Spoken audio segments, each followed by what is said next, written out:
Stillman and Company, 1025, 1063 The Game, streaming live on Twitter, Twitch, YouTube, and Facebook Live. We are live from the Busy Bee Plumbing, Heating, and Air Conditioning Game Nashville studios.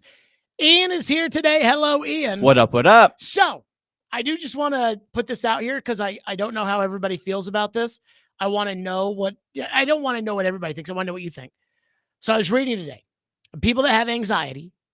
Do you think the audience knows that I have anxiety? I think we all have a little bit of anxiety. But I feel like I'm maybe a little too anxious sometimes. Okay. You know, about the right tackle and the right guard and Sure. Got a lot of anxiety. Apparently, the worst thing that you can do for that, caffeine and artificial sweeteners.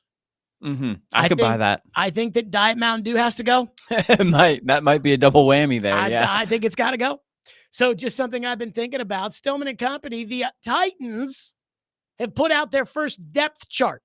Now, it is the unofficial depth chart. Now, I don't really know what that means when they say unofficial. It's printed on Titans stationery. It's distributed by the Titans public relations staff. It emanates from the Titans.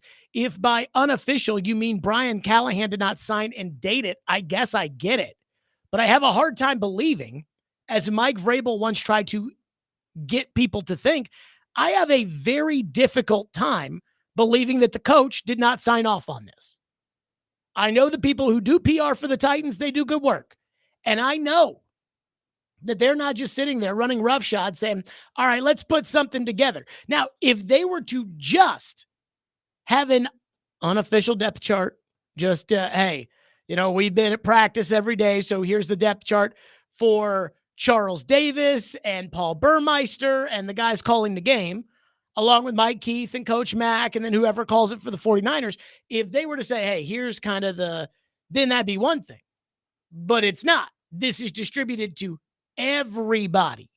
So I don't exactly know what the word unofficial means. But they do put that in there, and I think they do that. So it's like, whoa, this is just a rough draft. This isn't all serious. This isn't so on and so forth. But again, like I said, I am making the assumption that the coach has his fingerprints on this depth chart. So I found a couple of things that were incredibly fascinating to me. Number one is this. The Titans are clearly giving Treylon Burks the first shot to replace DeAndre Hopkins, because if you look at the second unit, Treylon Burks is listed behind DeAndre Hopkins. Nick Westbrook-Akine is behind Calvin Ridley. Now, this shouldn't be a surprise that they're going to give Burks the first shot to replace Hopkins, because the coach has gone on record and said that they're going to give Burks the first opportunity to replace Hopkins. But I do wonder how much of this is, hey, we're going to make Treylon Burks earn this opportunity. So we're going to put him out there. He's going to start against San Francisco. He's going to get all the first team reps in DeAndre's spot tomorrow. And we're going to see how he does and then adjust. Or how much of this is, hey, if DeAndre's out, Treylon is in, and we'll just give him the spot. Because the last 2 years, Treylon Burks has been just given the spot.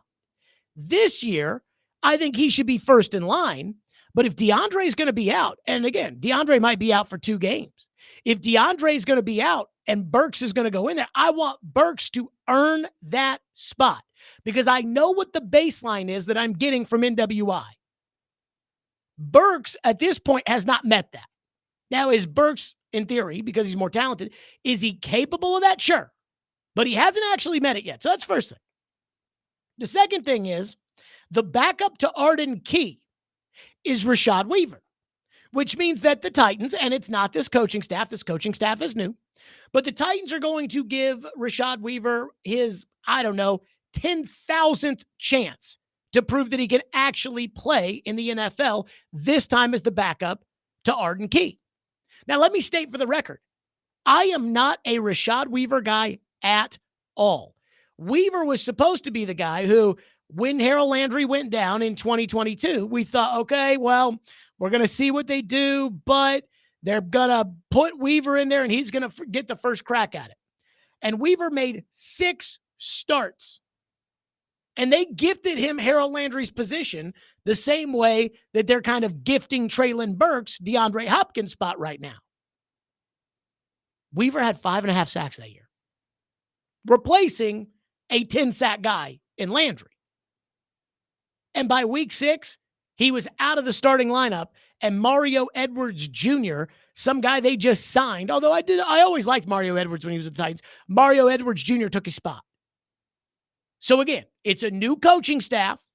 That was Vrabel and his guys. But I'm down on Rashad Weaver. I think I've seen enough when it comes to Rashad Weaver to know that he's probably closer to being the 45th to 50th guy on the roster than he is being close to being a top 22 guy. For instance, one of these running backs is going to quote unquote start and the other is going to be the backup. We don't know who it's going to be, but I feel like Spears or Pollard, whoever that other guy is much closer to 22 than they are to 45. I think Weaver is closer to 50 than he is to 22. But they're going to give him another shot. He's going to get an opportunity to replace Arden Key, and we'll watch Weaver for the umpteenth time screw up, and this coaching staff will just have to realize that's who he is. Which, by the way, Corey Curtis and I were talking about this on the sideline at practice a couple days ago. He did blow that Kansas City game. We talk about Malik Willis and how Malik started and, they would have won if they had a competent quarterback, and that's true. And they probably would have won if Chris Conley had caught the ball, and he didn't catch the ball. But Weaver blew contain on 2 separate Patrick Mahomes scrambles. So, great. Weaver's going to get chance 9,000. Number 3 on the depth chart. Jaron Christian is the backup left tackle, which makes me think he's the swing tackle because it ain't going to be John Ojukwu who's backing up at right tackle. But Jaron Christian, I looked this up today. Jaron Christian has 125 career snaps at right tackle and 1,700 snaps in his career at left tackle. But I think it's very telling. The Titans are telling you what they think by saying, hey, Christian's the backup left tackle. And Bill Callahan said last week, you got to get the swing tackle ready. I think Jaron Christian is the swing tackle of this football team. They woke up this morning. Now, Nicholas T. Frere, a.k.a. PT, might lose his spot. Like, he might go out there and stink. So far, I think they think, hey, Latham's going to play left tackle, PT's going to play right tackle, and Christian's going to be the swing tackle. Because Ojukwu and Duncan, I think they know after 2 weeks, they're not very good. The fourth thing, Cedric Gray is the third-team linebacker. Kenneth Murray and Jack Gibbons start. Garrett Wallow, whoever the hell that is, Garrett Wallow and Chance Campbell are the second-string guys, which means that Cedric Gray is third team. That should not be a surprise. Too many people talk themselves into this idea around the draft that they could take a guy with the 106th pick and that guy at 106 could start on day one and wear a green dot.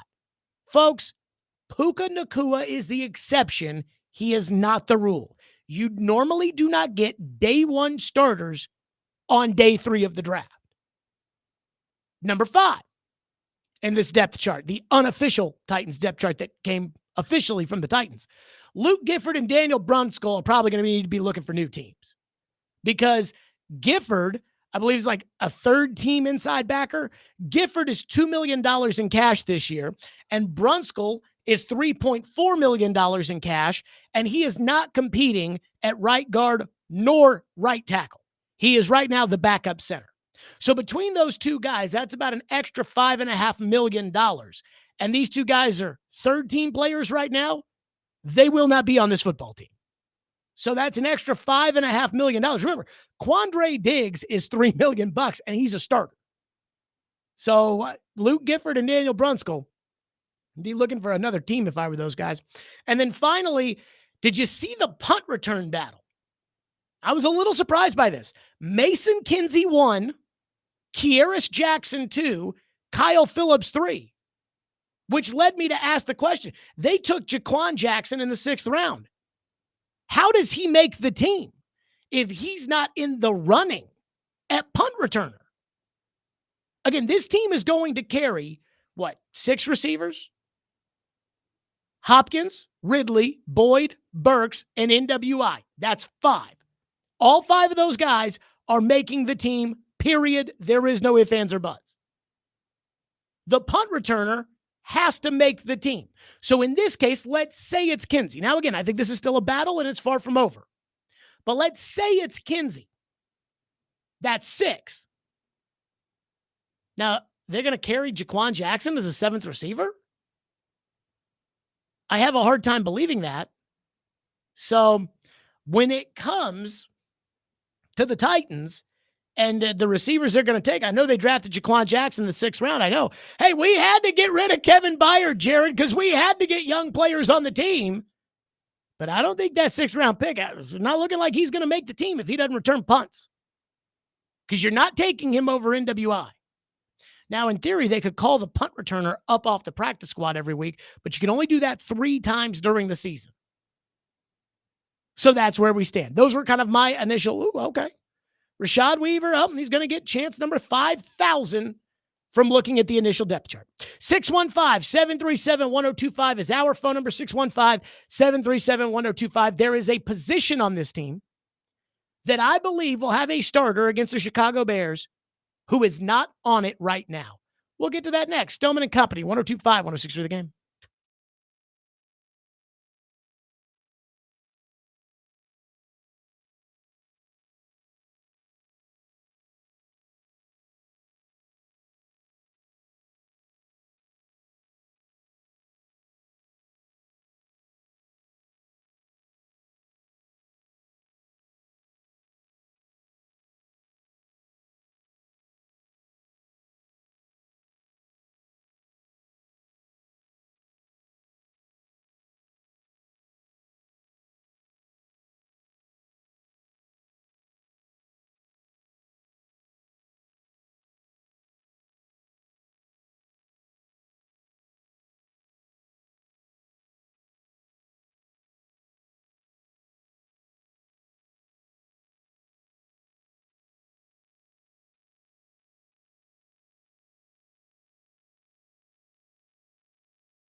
If I know your dad, I feel like he will make sure that you guys run the ball and have an excellent offensive line. Yes. He is one of the best. Certainly a pretty good addition to this coaching staff. You guys added to his offensive line in the draft, taking J.C. Latham. Obviously, you have Skoronski, who seems bigger this year. Yeah, bigger, stronger. He looks really good so far. And you added Cushenberry. I know there's 5 of them, but those 3 should be really solid and talented. What have you seen from that side, and then Latham specifically? Yeah, I think we have a really cool collection of young talent there between JC, Peter, and Lloyd. Obviously, Lloyd's just in his second contract, and he's played really well over his first 4 years in the league. And so to feel like that side is cemented for the foreseeable future, and JC's had a great start, obviously making a transition from right to left, really done a nice job. And you see all of his power and strength and all those things that made him a top 10 pick. Peter's bigger, stronger, has looked really good as a second-year player. And then our job is to find the right side and where we're going to find who's going to start at right tackle and right guard. And I think we'll be able to put together a pretty good group of 5 guys. And, again, you got 3 really core, solid players, 2 high first-round picks, and you got to fix the rest of it to make it a competitive line. So excited about where those guys are at. Okay, that was Brian Callahan this weekend on NFL Network, and I have to give him credit because he at least tells you the things you already know, which I know you're going to sit there and say, well, oh, great, he tells me things I already know. But Mike Vrabel would never sit there and say, like, hey, we feel good about the left side of the line, but we have got to figure out the right side of the line. Because I remember last year at the beginning of camp when Nicholas T. Frere, a.k.a. PT. When PT, Nick Frazier, don't be messing up my PT. I love Nick Frazier. I remember when I asked Vrabel, I said, are you nervous about the right side of the line? And he said, I'm not nervous. I'm excited to coach these guys. I mean, we've got Jamarco Jones, and we've got Andrew Rupchich, and we've got OJ, and obviously that's John Ojukwu, but I'm like, who is OJ? Who is that? I don't know. And so I remember I'm like, oh, okay, good. And being lied to by the head coach, and it's obvious that he does not think that Rupchich is going to be starting there. In this case, Brian Callahan is saying, like, hey, we feel okay about the left side. We're worried about the right, and he should be. Now, when I looked at the depth chart, I was a little surprised to see Sadiq Charles number 1 and Dylan Radence number 2, because in the depth chart at tight end, they have Chigakonkwo / Josh Wiley. At running back, they have Tony Pollard / Tajay Spears. So I was expecting that at right guard, we'd probably see Sadiq Charles / Dylan Radence. But we haven't. And both Charles and Radence, in my opinion, have been unimpressive so far at training camp. And the Titans aren't even trying Daniel Brunskill out at that spot. So I'm not sure that the right tackle that is going to be the starting right tackle for the Tennessee Titans week 1 at Chicago, I'm not even sure that guy's on the team. Again, I was shocked to see that there was not a or between Radence and Charles battling for that right guard spot, since, again, Brian Callahan has talked about how, hey, it's going to be a real competition in training camp when it comes to the right side of the line, both right tackle and right guard. So what I think is happening is I think they're saying, hey, the only guy that we have that is even capable of starting at right guard is Sadiq Charles. So we're going to try. We're going to give it to him this week, and we're going to try it out. Now, I get Andre Dillard at guard vibes from Sadiq Charles. He has the size. He played on a good college team, but he's not good. And he was not good in Washington. With Radence, I don't really know what the plan is or why the Titans didn't let him compete at right tackle. I guess they're really banking on PT at right tackle. But the right guard spot feels like a we'll figure it out eventually position. And we've seen the Titans figure it out on the fly at right guard, right? I don't know if you guys remember, but I mean, I remember when they claimed Josh Klein off of waivers when they had that number 1 claiming spot in 2016, and Josh Klein was their starter for 3 years. So it's possible. Again, not likely, but possible. So I think Bill Callahan's going to give Sadiq Charles every opportunity, 2 padded practices this week, preseason game on Saturday. And then if they don't like what they see, then I think they pull the plug. and they start trying other people. They start looking the waiver wire. They start looking the claim route. They start looking even to trade maybe in order to find a right guard. But I do not think the right guard is on this football team right now. I think they're going to go with PT at right tackle, even though it's only been 2 practices and I only saw one of them. I think they're going to go with PT, but I don't think the right guard is on the team.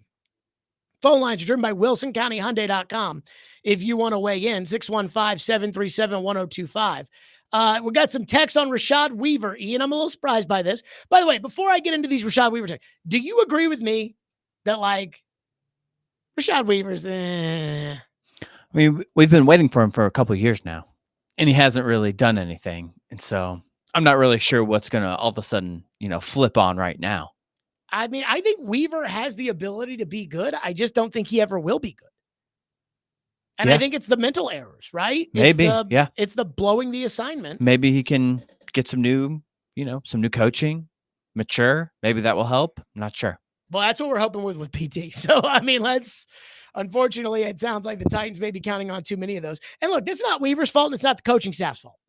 It's Arden Key's fault for taking Flintstone vitamins that apparently were laced with androepinephrine thin in it, and that's why he's going to be out whenever he decides he's going to talk about it. I saw this weekend, Arden Key took questions, but said no questions about the suspension.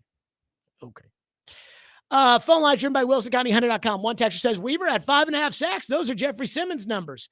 Not at outside backer pass rusher. No. If Dallas Turner, for instance, or Leatu Latu gets 5.5 sacks over 3 years, Indy and Minnesota failed.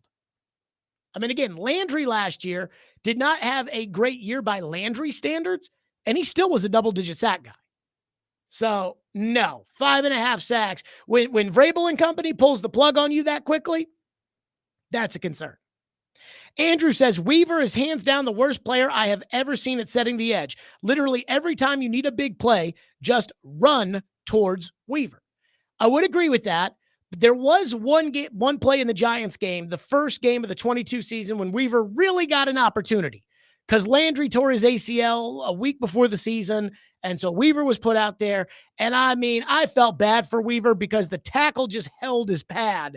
And I'm like, flag.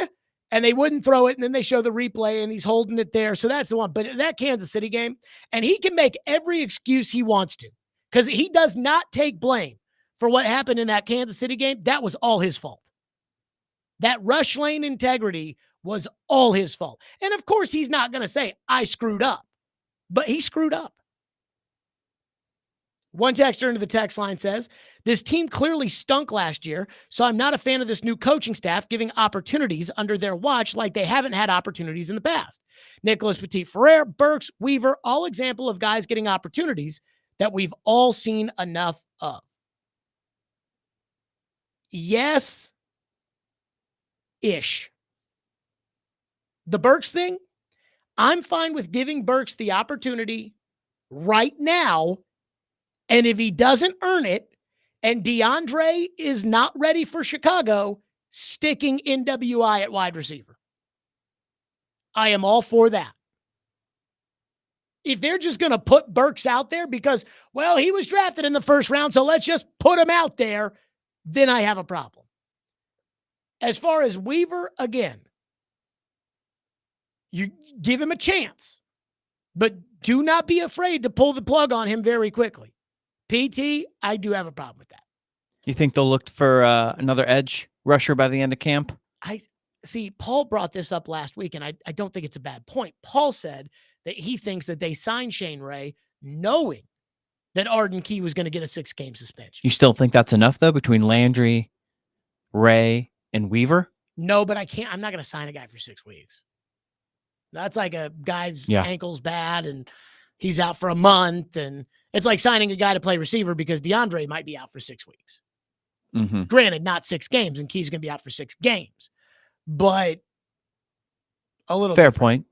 point. Ron says, isn't Brunskill a center? Right now, he's the backup center, but Brunskill played right guard last year. He was a starting right tackle for a year with San Francisco.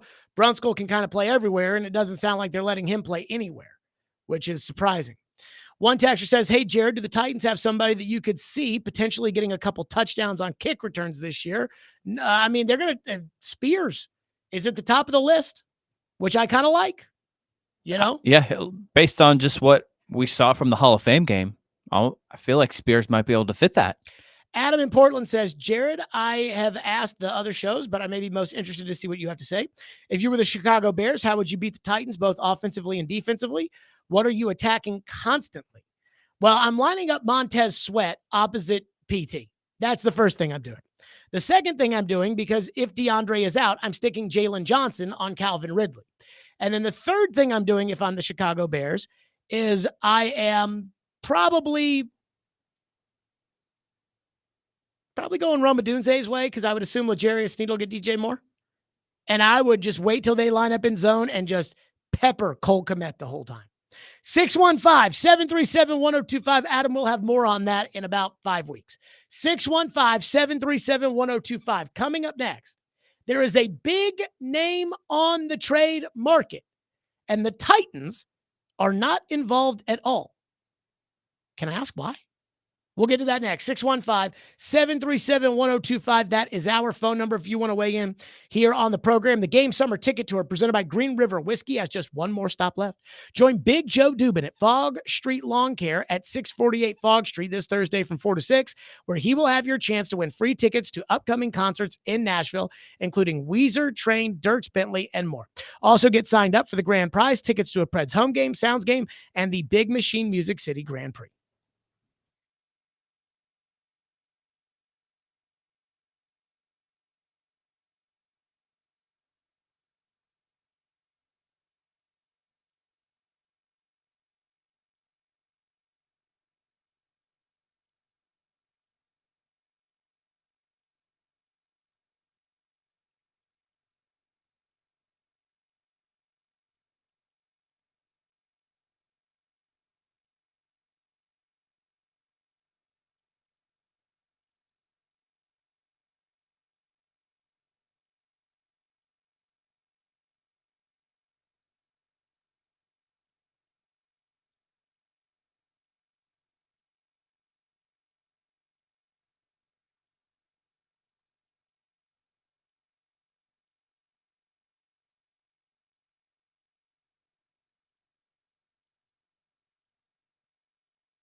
In the meantime, I will give you stuff that's going to echo that for sure. Now, look, we've had the Patriots mentioned, we have the Browns mentioned, we have the Steelers mentioned, and again, we've had a return to San Francisco mentioned as well.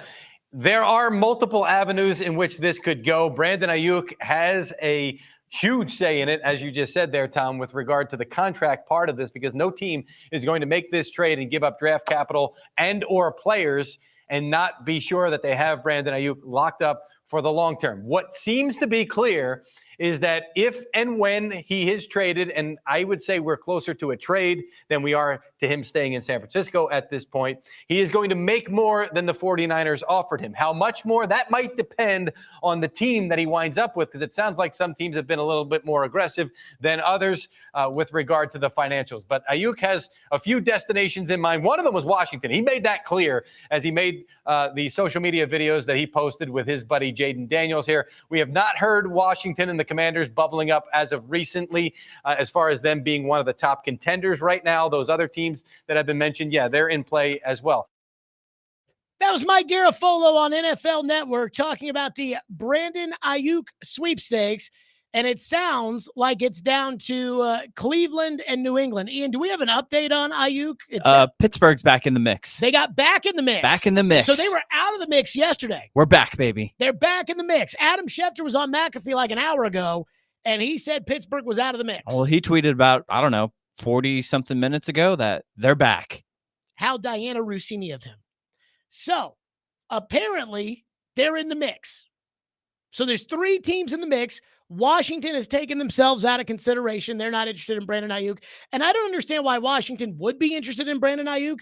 I mean, they're already paying Terry McLaurin a bunch of money. They drafted Jahan Dotson in the first round. Like, other than the fact that he and Jaden Daniels are friends, I'm not exactly sure why Washington would spend the money in the capital in order to go get Brandon Ayuk. But it takes me to this, which is, why weren't the Titans involved in the Brandon Ayuk sweepstakes? Because on one hand, sure, they signed Calvin Ridley in free agency. We've got the Sumer Sports people, the analytic gurus. They're coming in studio at 3:00 to explain their whole analytic thing. But I mean, the guy who runs Sumer Sports, Thomas Dimitrov, the old general manager of the Falcons, he said before the draft and before free agency, he was like, do not sign a wide receiver because these receivers this year are so good. And the Titans went and signed Calvin Ridley. So is it because they signed Ridley and they had Hopkins that they said, no, we're good? Is it because they figured, hey, if we sign Calvin Ridley, that's $50 million. That's it. Because it's $50 million guaranteed. So it's $50 million bucks. And we've got him for the next 2 years. We've got him for longer than that if he ends up meeting our expectations. So that's good. And thus, we're not going to waste the draft capital in order to get Brandon Ayuk. You know, apparently the rumors are that New England and Cleveland have agreed to a deal with San Francisco. Now, the question is, can they agree to a deal with Ayuk? Well, I got to believe that as far as a first-round pick is concerned, I'm guessing that, again, if A.J. Brown is worth a first and a third, then my guess is Ayuk is probably worth a mid to late first-round pick. Well, the Cleveland Browns can deal their first-round pick with the assumption that it's a mid to late first-round pick, and okay, we'll trade you R1, and you give us Brandon Ayuk. That would make sense. New England, it would make no sense to trade a first-round draft choice for Brandon Ayuk because that might be the 4th pick in the draft. So my guess is with New England, it's probably involving their 2nd-round draft choice, not their 1st-round draft choice. But again, when it comes to Ayuk, why were the Titans not in there? Because Ayuk is a better player than Calvin Ridley. And this looks like this has been bubbling up for a while between Ayuk and the 49ers. You know, on draft night, there was chatter that once they took Ricky Pearsall in the 1st round out of Florida, that they were going to turn around and they were going to trade Brandon Ayuk. Well, that was before you signed Tyler Boyd. If it got out on draft night that Ayuk wanted out, he probably wanted out well before then, and he was probably far, far, far away from terms with San Francisco on a new deal. So if Rand Carthon is Mr. Relationship and Mr. Tight End, should the Titans have not been in the Ayuk sweepstakes? And even right now, I think to myself, Will Levis is a young quarterback who a lot of people want to anoint as a great quarterback right now, which I'm not ready to do. But a lot of people want to do it. So I understand. But I think we can all agree that you want a bona fide number one to go with your young quarterback.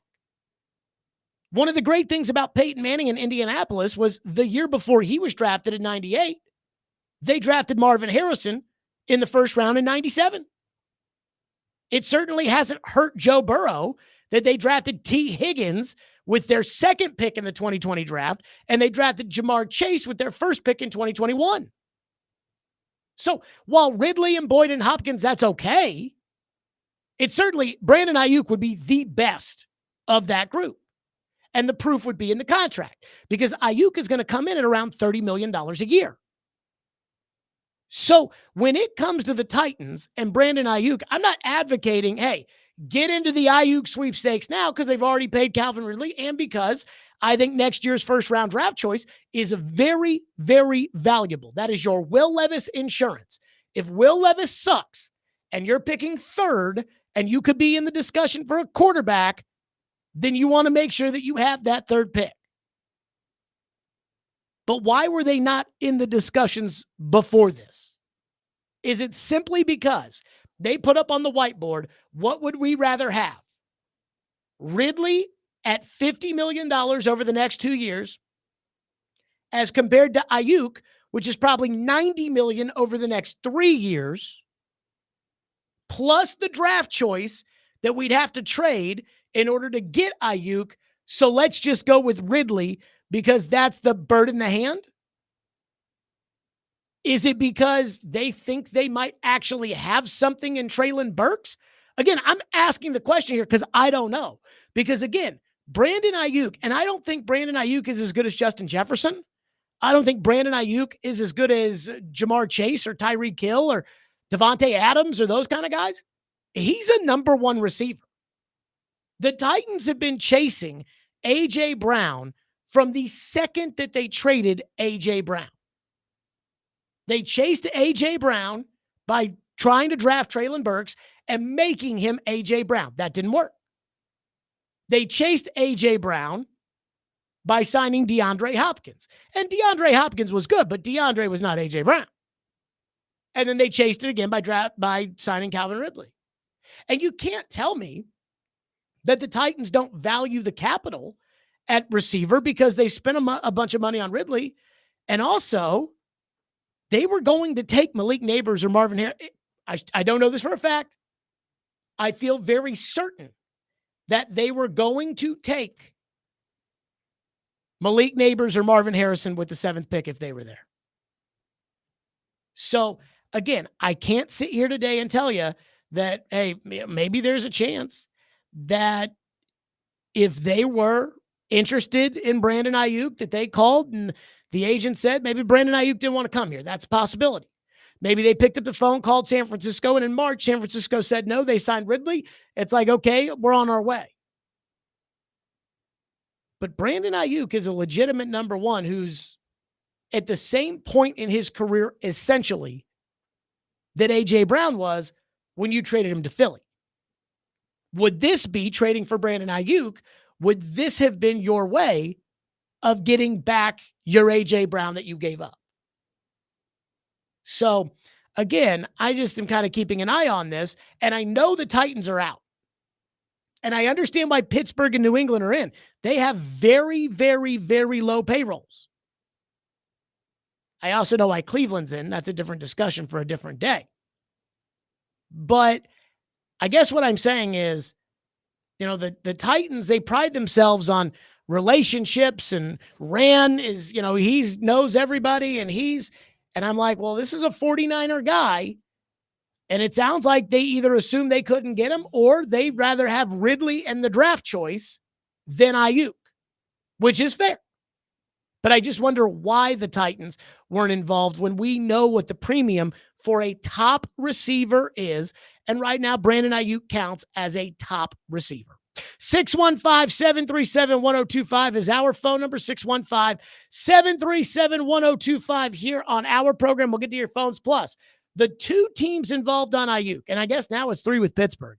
The two teams involved with Ayuk, New England and Cleveland. I understand why they both want him, but I'm not sure that in some cases it comes from a great spot. We'll get to that coming up next here on the program. Let's talk Hiller Plumbing, Heating, Cooling, and Electrical. Those are my guys. Hiller has taken great care of my home for years, and they can do the exact same for you. I promise you that they can do the exact same for you. Summer is over, and it's time to get ready for school to start. Ian, you said school starts this week? Yes, it does. School starts this week. So even though the kids are headed back to school, you can leave the homework to Hiller, because this month, enjoy back-to-school savings with offers like a $99 drain cleaning, $500 off select high-efficiency HVAC systems, $500 off new tankless water heaters, and $1,000 off of whole home generators. Visit happyhiller.com today for details. That's Hiller Plumbing, Heating, Cooling, and Electrical. My guys, proud supporters of the Preds, the Vols, and Vandy. Hiller. Call the Happy Face Truck today.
As of last night, we had some new developments in this story, and they could be very significant. Jeff Darlington is my insider extraordinaire. Jeff, go.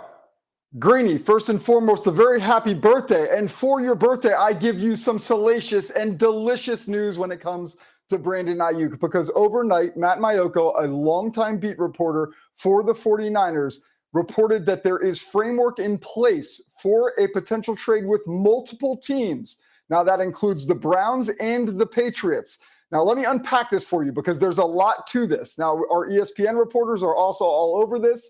The Browns have been interested for quite a while now. So too have the Patriots. But right now we're moving the chains a little bit forward, because now it's about trade compensation and it's about the actual compensation to Brandon Ayuk in the form of a new contract. Now, this is where it gets especially interesting. Ayuk still has the ability to completely squash all of this by simply saying, I don't like the contract offers from the Browns or the Patriots, and stay with the 49ers. The 49ers too could squash this by saying, we don't like the trade compensation from the Browns or the Patriots. But the point here is, The conversations are extremely intense right now. They are ongoing, and it does feel like, at least in this regard, we are moving towards some resolution when it comes to Brandon Ayuk and the 49ers.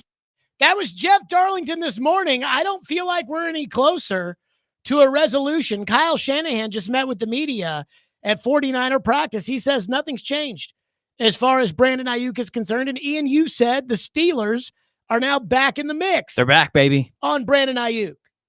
So there are 3 teams that are in the mix here. And again, I understand the Titans not being in the mix. My first round pick's off the table, and I already paid a freaking bag to bring in Calvin Ridley. But when it comes to the other teams available, I know why all these teams are interested in Ayuk. In the case of the Steelers, they're interested in Ayuk because they've had some rotten apples at wide receiver. Deontay Johnson, they had to get rid of him.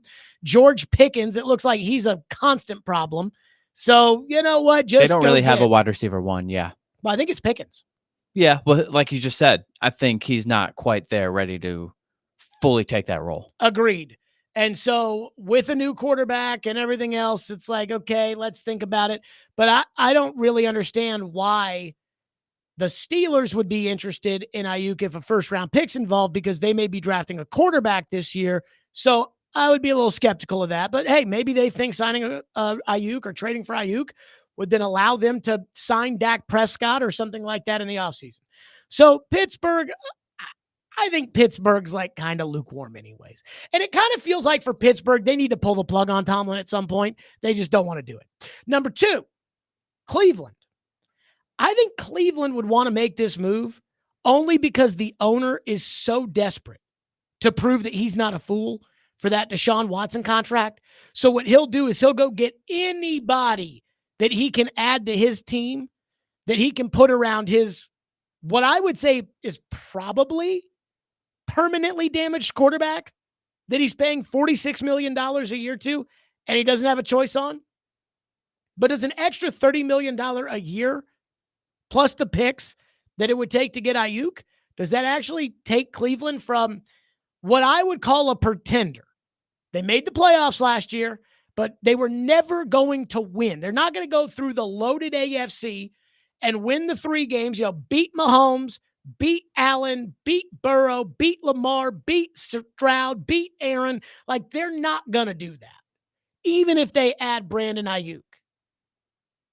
So does that take them from pretender to contender? I doubt it. So I'm not sure I really like the idea for Cleveland to sit there and say, okay, we're going to go trade for Amari Cooper, and we're going to give him a boatload of money. We're going to trade for Jerry Jeudy, and we're going to give him a boatload of money. And we're going to trade for Brandon Ayuk, and we're going to give him a boatload of money. I'm not sure I totally get that. The other team involved is the one team this makes a lot of sense for, and that's New England. Because as long as it doesn't involve their first round pick next year, because again, that might be pick number 3, I think you make the move. They lost out on Calvin Ridley, and they don't have a wide receiver number 1. They drafted Jalen Polk in the 2nd round, and while I wouldn't play Drake May right away, you are building the team around Drake May, and a number 1 receiver is a good place to start. So if it's a 2nd rounder and a 3rd rounder in 26, do it.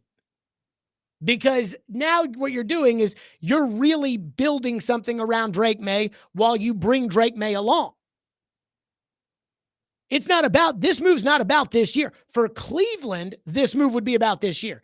This move is about having Brandon Ayuk be the number 1 guy for Drake May, and that way he knows when he gets in there, hey, throw the ball to him. And then eventually, if your quarterback works out, then when Brandon Ayuk goes away, he should be the force multiplier that then makes those other guys better, i.e., when Mahomes got his job, it was Hill and Kelsey. And then eventually Mahomes got so good that it was okay for Tyreek to go away. That's what you have to do if you're New England. And I don't know if there's a path to a true number 1 receiver other than waiting or getting lucky with Jalen Polk and him becoming A.J. Brown.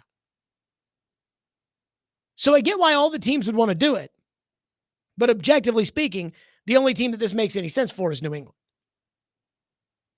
And then there's talk about, well, Ayuk might not want to go there. Well, I hate to break it to Brandon Ayuk, but you can't have it both ways. If you want the contract now, if you decide, hey, I'm going to play this year for San Francisco, and I'm going to let them tag me next year because they probably will. So I'm going to play for San Francisco, and they're going to tag me, and I'm going to play on that. Then you can pick where you go. But if you want to trade, you can't pick where you go. You can't say, oh, no, I don't want to go to New England or Cleveland. No, can't do that. Or else you'll never end up getting anything. Nothing can get done. Phone line driven by WilsonCountyHunter.com, 615-737-1025. Ben says the 49ers got a good player that will be cheaper than Ayuk for 4 years, and he will be content. The Titans got a younger player that is better, and they pay him. Oh, hold on. This goes up a little bit and says, if you were the Niners, would you accept a first-rounder and Calvin Ridley? You're not trading a first-rounder and Calvin Ridley. You're also not trading Calvin Ridley.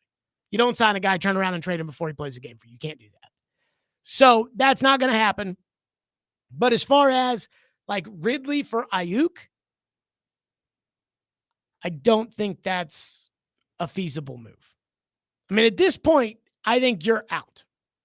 But I'm surprised that if Ayuk was actually going to get moved, I'm a little surprised that the Titans weren't at some point in. I guess San Francisco, like, they're in a win now mode, though.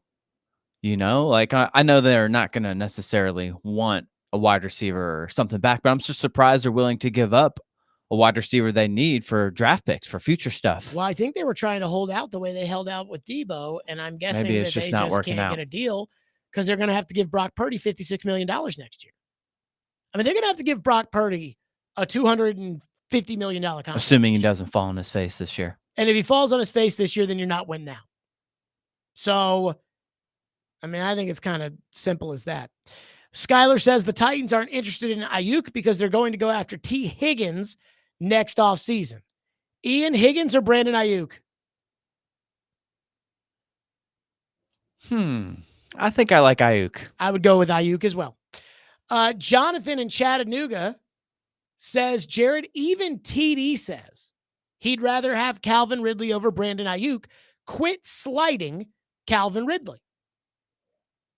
Ian, Calvin Ridley or Brandon Ayuk?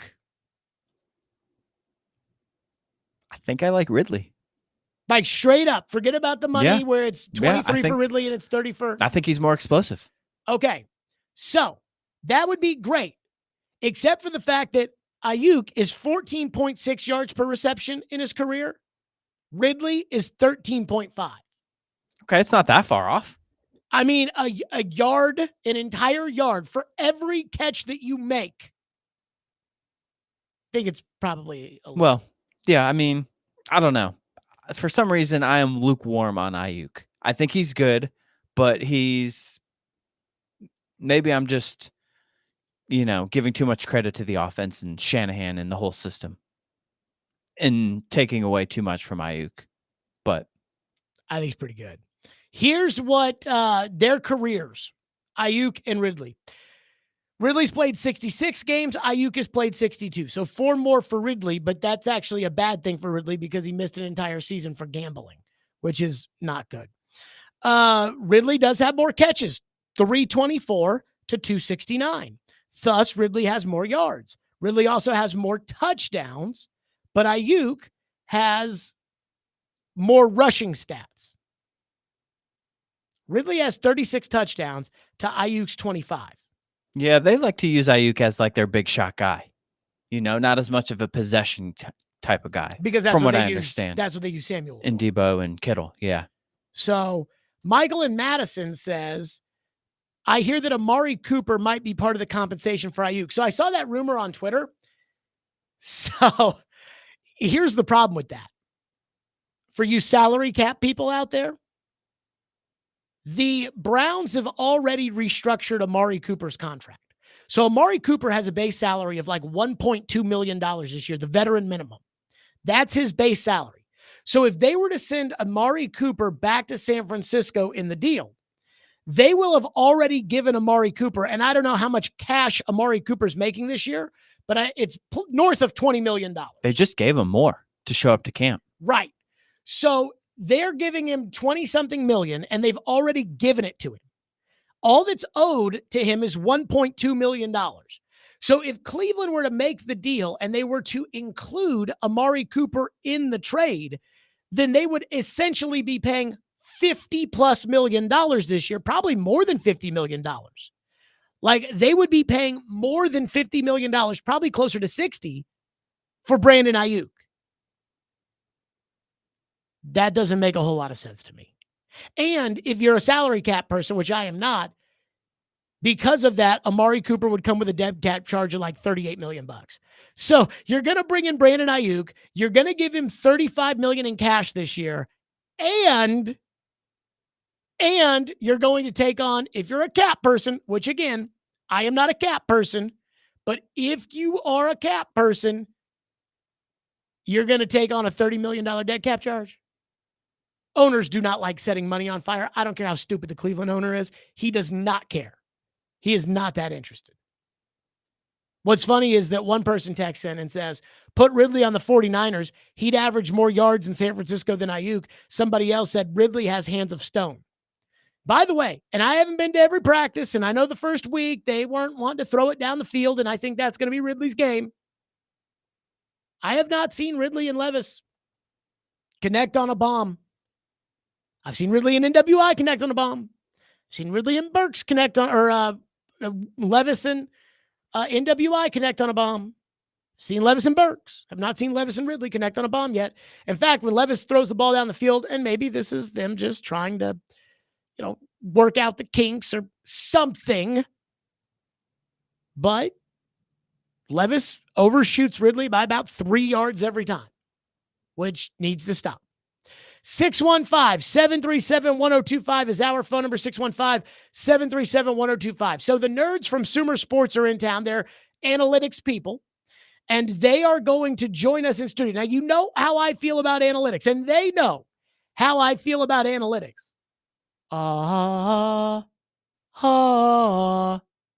Analytics. Well, we have analytics, and we know, and so that's why we need to, and you went 5-12. But they want to come in studio, and I said, okay, let's do it. So they're going to bring in their lead college football analyst, Parker Fleming, their director of football technology, Krista Hayes, and their lead NFL draft analyst, Quinn McLean. And they probably charge these NFL teams like 6 figures in order to consult for them. And I guarantee you these NFL teams pay it. So what do they actually do? What do they actually know? And I will go into this with an open mind, just like I did at the Super Bowl when we had Eric Eager, who works for them. Good man. We had him on and we yelled about analytics. I will have an open mind. We'll do that next. 615-737-1025 is our phone number on the program. Analytics. Tune into 94.9 The Fan tonight as the Sounds take on Indianapolis at 6:20 for the first pitch at 6:35. Sounds of Baseball on 94.9 The Fan, presented by Twin Peaks Family Leisure, 5 Points Roofing, Caudle Vet Clinic, and Busy Bee Plumbing, Heating, and Air Conditioning.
everybody likes control, but owners and rich people, they like control.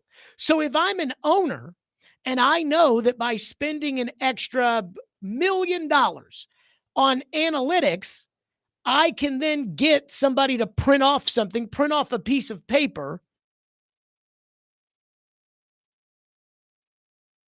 So if I know I can get them to print off a piece of paper and show it to me and say, this is why, Mr. Stillman, we're taking Johnny Joe, I think they like that. And what it does is it's turned into this whole thing where it's like, hey, we pay a bunch of money to these guys to crunch the numbers. And so we bring them in and we say, hey, tell us what the numbers say. And then we look at the numbers. And then after we crunch the numbers, we say, okay, go for it on every fourth down. Whereas I think the reason the Lions really go for it on every fourth down is because I think the coach is a moron. And I think he's like, we're going to show them. We're going to go for it. We're going to. And so it's like, oh, no, don't blame me. Blame the guys upstairs. Blame the guys upstairs. Blame the guys that are sitting there that are telling me like, hey, no, this is okay. Like this is, so I am not into it. Because what I think it does is I think it kind of allows people to maybe, again, I think there's like kind of like a CYA element of this. Kind of like a, hey, hey, these people, they're smart. They know. But I have an open mind. So when it comes to having an open mind, I am willing to be open-minded with analytics. So that's why I'm glad that we have the fine folks right here from Sumer Sports. Don't touch that mic, though. I think that mic right there is just leave as is. I think is good. That mic you can move around however you want, but it is what it is. We got the fine folks from Sumer Sports here with us. So first of all, I got to know. I'm an anti-analytic guy. And you guys are the college people. If Stopsky told me correctly, you guys run the college operations for Sumer Sports. Yeah, so we do a little bit of both there. I'd say I don't like to be pro analytics or anti analytics. We're pro football. We want to know what wins games. We want to help teams win games. So we do a lot in the NFL space, and recently have gotten into the college space. That's why we're in Nashville right now. We're down at the symposium doing. Talking to coaches, talking about transfer portal and strategies to help them identify talent at the college level and win football games. Okay, so I don't know you guys. I assume that you're Krista. That's me. Okay, so Krista, you're the director of football technology at Sumer Sports. Mm-hmm. Who's Parker? I'm Parker over here. Okay, you're Parker and you're Quinn. You're the lead draft analyst and you're the lead college football analyst. Okay, here's my first question. If I am the owner of an NFL team and I am looking at investing in Sumer Sports, number one, why don't I just hire my own analytics department? Why do I need to outsource to you?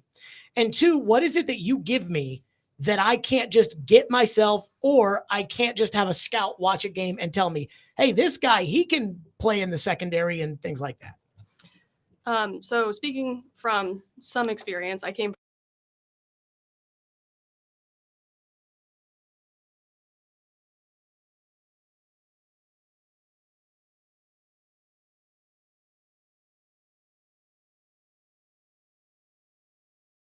promise.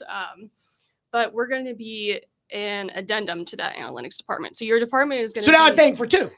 Well, you're paying for an additional service because the director of analytics at a club is going to be handling questions every day from coaches, from staff. They're not going to have the time to be able to innovate, right? And so for the price of maybe one analyst, you're going to get a team of 40 data scientists and engineers, plus our scouting department that has over 500 years of experience. Do the Titans use Sumer Sports?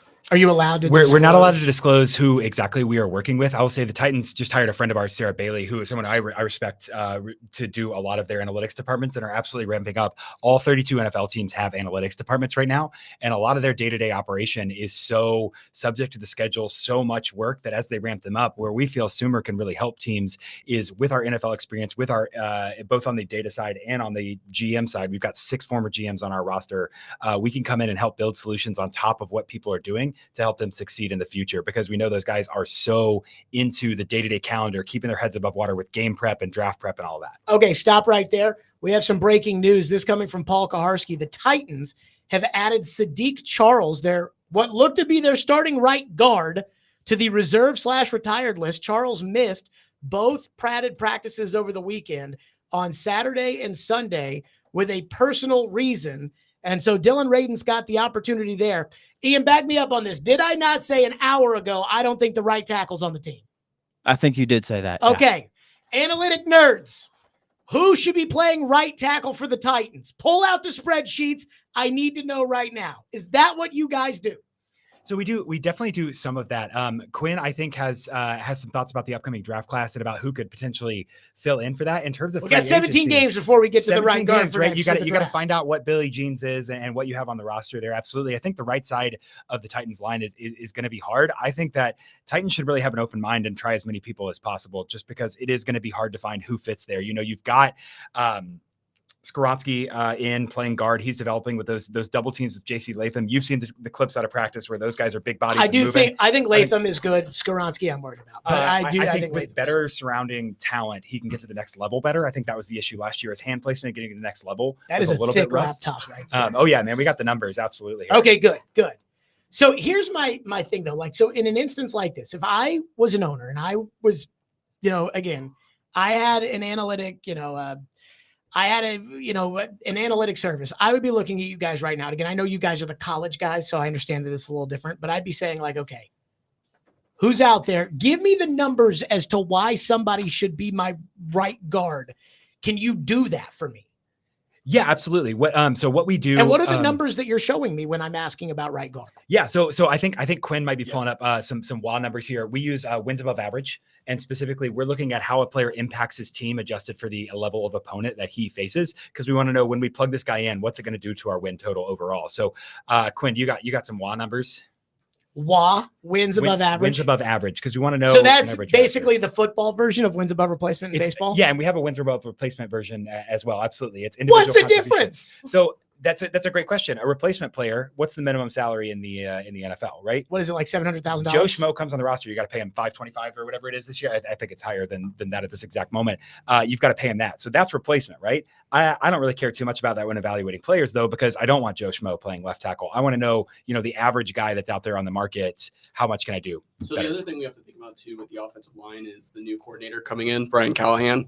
The one thing with the Bengals last year that we saw is they were getting the ball out quickly. So the offensive line that we're used to with Tennessee in the past years, they don't have to sustain their blocks as long as they have in years past. So something that the Bengals have done really good at is getting the ball into space and getting yards after catch. Like Jamar Chase was only targeted 4 or 5 yards from the line of scrimmage, but he was second in the NFL in terms of yards after catch. So that means that they don't need to get a good right guard. You just need to sustain the blocks for less and get the balls to your playmakers in space. That's kind of the 49ers model. Is just like, let's just get the guys crossing routes. And then now that you have Calvin Ridley and Tyler Boyd, they are the distractions to the other wide receivers. Okay, so if I looked at you guys, if you were still with the Panthers, but instead you're with the Titans. Again, we've got the people from Sumer Sports, the analytics company, in here with us. 5 general managers, apparently. Six. I said wrong. I got to give a credit to all 6 of them. My bad. Who are the 6? Right here. Oh. The handy one sheet right there, yeah. Okay. Thomas. I actually ran into Mike McCagnon one time at a college game. Good guy. And then Mike Mayock, he was good on TV. So, okay, I can roll with that. Anywho, so if you were still working with the Panthers and you were in the analytics department and the right guard retired, just like, again, Sadiq Charles is retiring for the Titans, what would the general manager, what would the owner, the front office, what would they do? Like, could you pull up a spreadsheet and say, okay, here's what our numbers say who the best right guard is that's still on the market right now that we can go target? Yeah, so I think what clubs do is they go ask a bunch of questions to a bunch of different departments, right? So they go to their systems group, they look in their applications for all of the information that they have there. It's not necessarily in one space. They'll go to their data group, ask them similar questions. They'll go to their cap guy. And then, if I was the GM, I would also be going to Sumer. Cap's fake, by the way, but Cash is real. Cap is fake. Cash is real. Yes. Hey, buddy, we're locked in. We found an analytic guy because at the Super Bowl, me and Eric Eager got into it really, really hard about the cap because the cap's fake. It's really the stuff that some of the sharper organizations are doing, and Krista, like being in the NFL, can absolutely back this up. It's not as reductive as the cap is fake, but it is very, very true that like the numbers you see reported and those structures are not exactly what's happening. Like, you've got to think so much more about the cap does not stop 18 from you can work around players. You can. And because it's not a cap. Well, it is because you have a set of constraints you have to work under, right? So it does constrain you. It just doesn't exactly linearly constrain you as much as, people say. It's not entirely fake, but I can plan over the next couple of years and move cap and cash space around to make something happen if I really want to, but it's still under a constraint. The cap is $250 million right now, or 255 or 254, whatever it is. The Cleveland Browns are at $346 million in cash spent. If they trade for Brandon Ayuk and then give him $35 million in cash, because that's probably the starting point on a contract, they will be at $370 million of a $250 million cap. But that is fake. Cash not cap. But the Browns, what they'll do there is they'll start to restructure the other contracts and move some of that cash into future years. So they can pay Ayuk, they can pay Judy, they can pay Cooper and Deshaun Watson. They'll just spread that money over 3 years, given the construct of the cap. But the problem with every cap bozo that I feel like I'm fighting a war here and I'm the only person. The problem I have with this is that they're like, well, you can only kick the can down the road for so long. And then at some point, you can't kick the can anymore. And it's like, why are we going to stop playing football? If you're sharp, you can kick the can a long time. Yeah. If you're not, you end up in cap hell. And all you have to do, and because the money accelerates all into the next year, you only have to go through cap hell one time. Right. So like New Orleans just keeps putting it off, and off, and it doesn't matter. And so once they realize that Derek Carr sucks, what they will do is they will suck for a year, and then they'll have $80 billion in cap space to go spend. The reason New Orleans sucks is not because of the cap. It's because Drew Brees retired.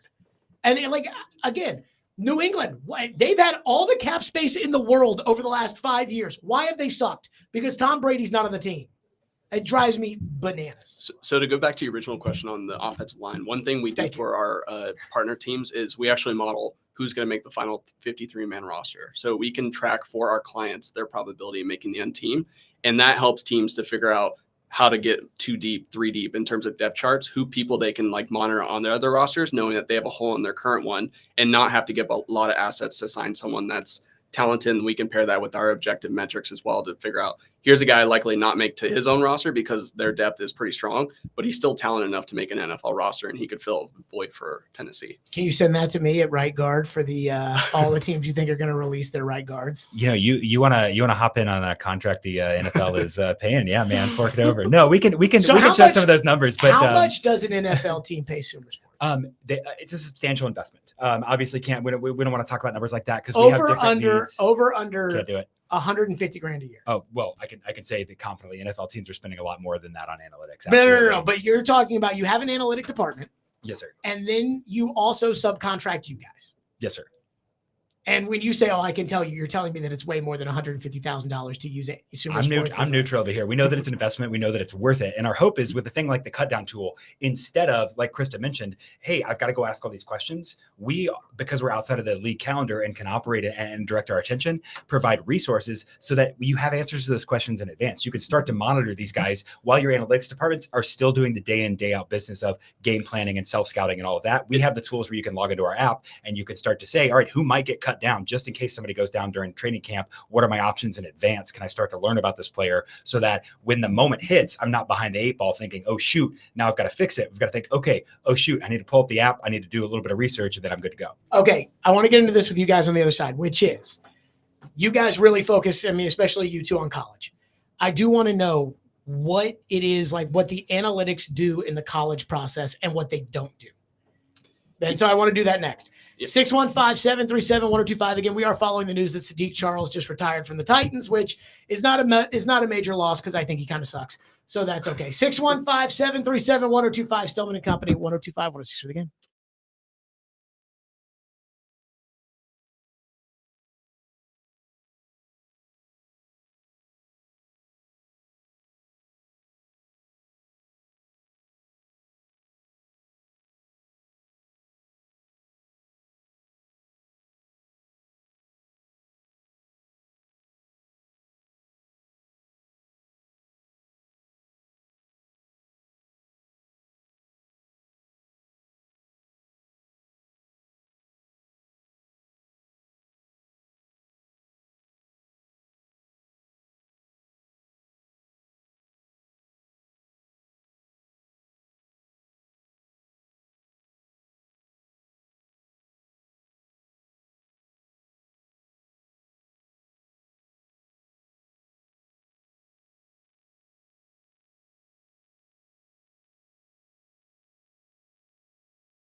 Stillman and Company, we got our friends from Sumer Sports here in studio with us again. Sumer Sports, they won't tell me how much money they charge NFL teams in order Quit to pocket watching.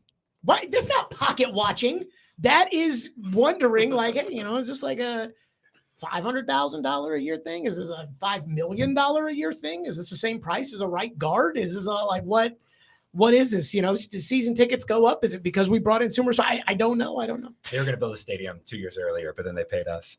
Well, I'll say this: my dad's a day one season ticket holder, and we just went through the PSL process. Oh man! Now I understand how they can pay Sumer Sports if they in fact do that. We've got their lead college football analyst Parker Fleming with us. Their director of football technology Krista Hayes with us. Krista told us she was with the Panthers. I don't know about those analytics over at the Panthers, but that's okay. And the lead NFL draft analyst, Quinn McLean. Okay, the draft. So if I owned a team and I had contracted out Sumer Sports, how much would I be talking to you guys right now about what will be available to me in the 2025 draft? For instance, I'm thinking about trading for Brandon Ayuk, and the San Francisco 49ers want a first-round pick and a third-round pick. And so I'm looking at my roster, seeing what potential holes I might have come draft time. Do I look to you guys? Do you guys have an idea of like, no, do not trade your first-round pick? Or is it like, you know what, go ahead. This is the 22 draft. There's not going to be a quarterback in this class. The analytics say that this is going to be a very deep class where you can get that guy in the third round. How does this work? Yeah, so a product we actually provide to our clients is this notion of a trade calculator. So they can punch in a player like Brandon Ayuk and the associated draft capital that goes back to him. And we can tell them in dollar amounts, both in like what they're giving up now versus future dollars, given that the nice thing with the NFL is the contract is fixed over a 4 or 5 year rate. So we can, and based on where their draft position, what we think the position they would be for that, we can punch those variables in and basically tell them this is a win or go decision off that.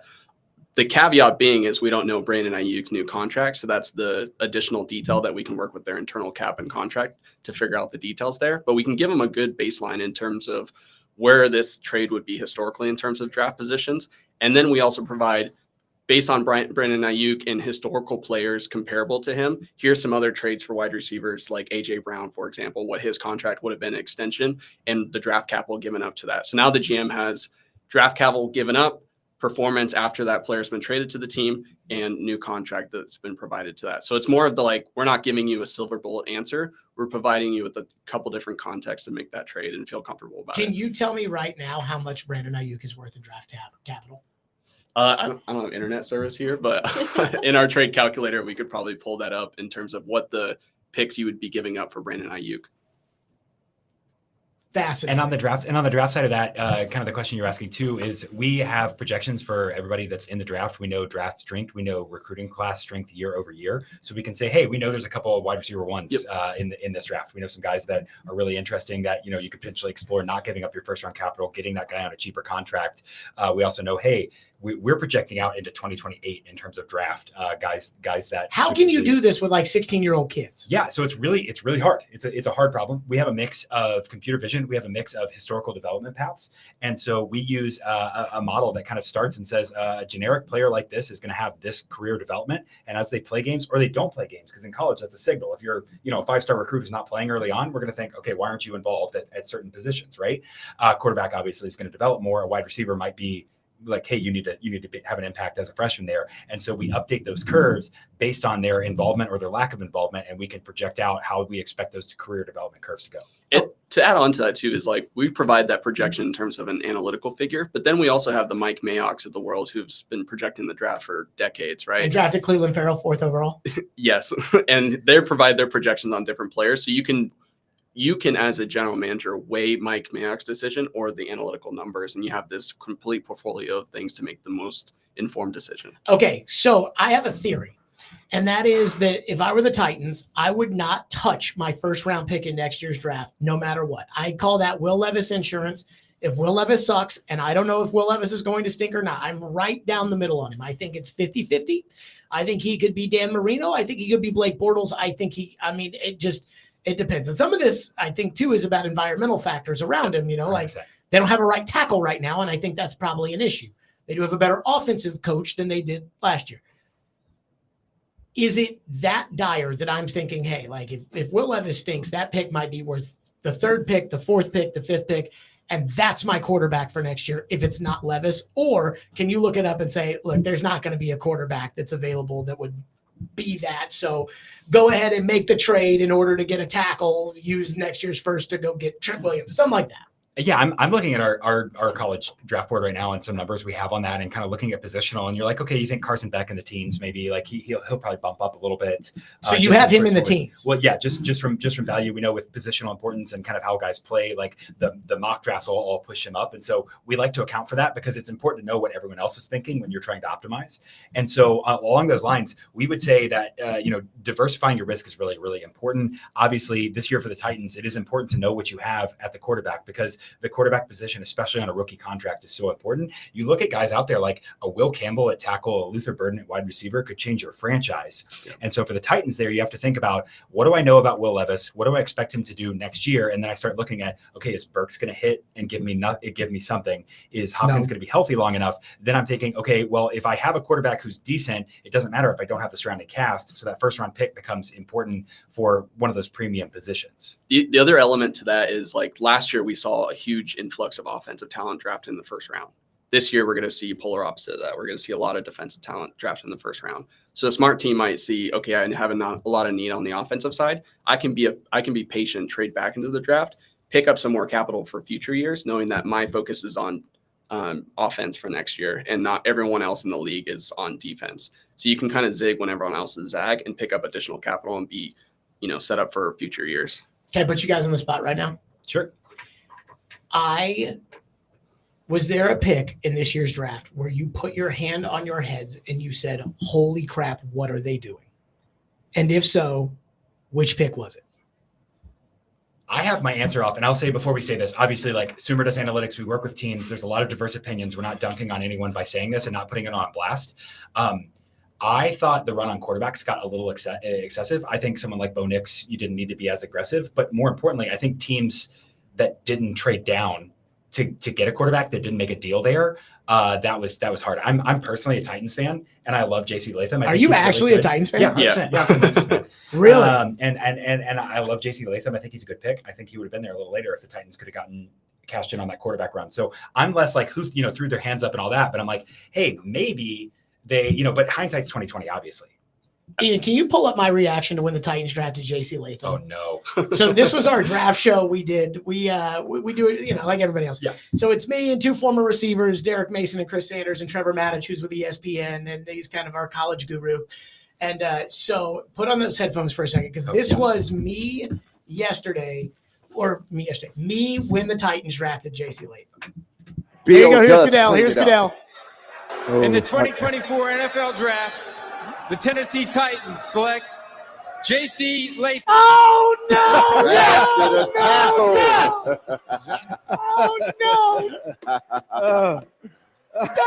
No! God! You know what? The liquid in Jared's glass. Man. Hey, do you believe in Hey, Jared, do you believe in Bill Callahan? Do you believe in Bill Callahan? Do you or do you not? But this is a question. This is a serious question. Do you believe in Bill Callahan? Jared? Okay, so that was my reaction on draft night. Was yours similar when the Titans took J.C. Latham? I honestly, I understood it. Like, I knew they were going to take a tackle. I was madder when Alt went early because I thought he was going to fall. I had a similar but I like Latham. I mean, dude, have you watched him? Like, he's got the bubble. He's got the legs. His metrics are really good. I think he's a starting left tackle. I think he's a franchise left tackle. So here's what I've said from seeing him at practice. Again, I took one math class in college. It was Math 111. I got like a C+ at Louisville. That was it for me. So I obviously am not, an analytic guru like you guys. But I've seen him at practice. I'm like, that's what I expect the 7th overall pick to look like. He's got big feet. He's got big legs. He's got, he's huge. He's athletic enough to be able to go around and keep guys from running around him. And I'm like, that's what I expect the 7th overall pick. Whereas Skoronski with the 11th pick, if he's a guard, I expect him to go right to the Hall of Fame in year one, and he sucked last year. And that I had a problem with.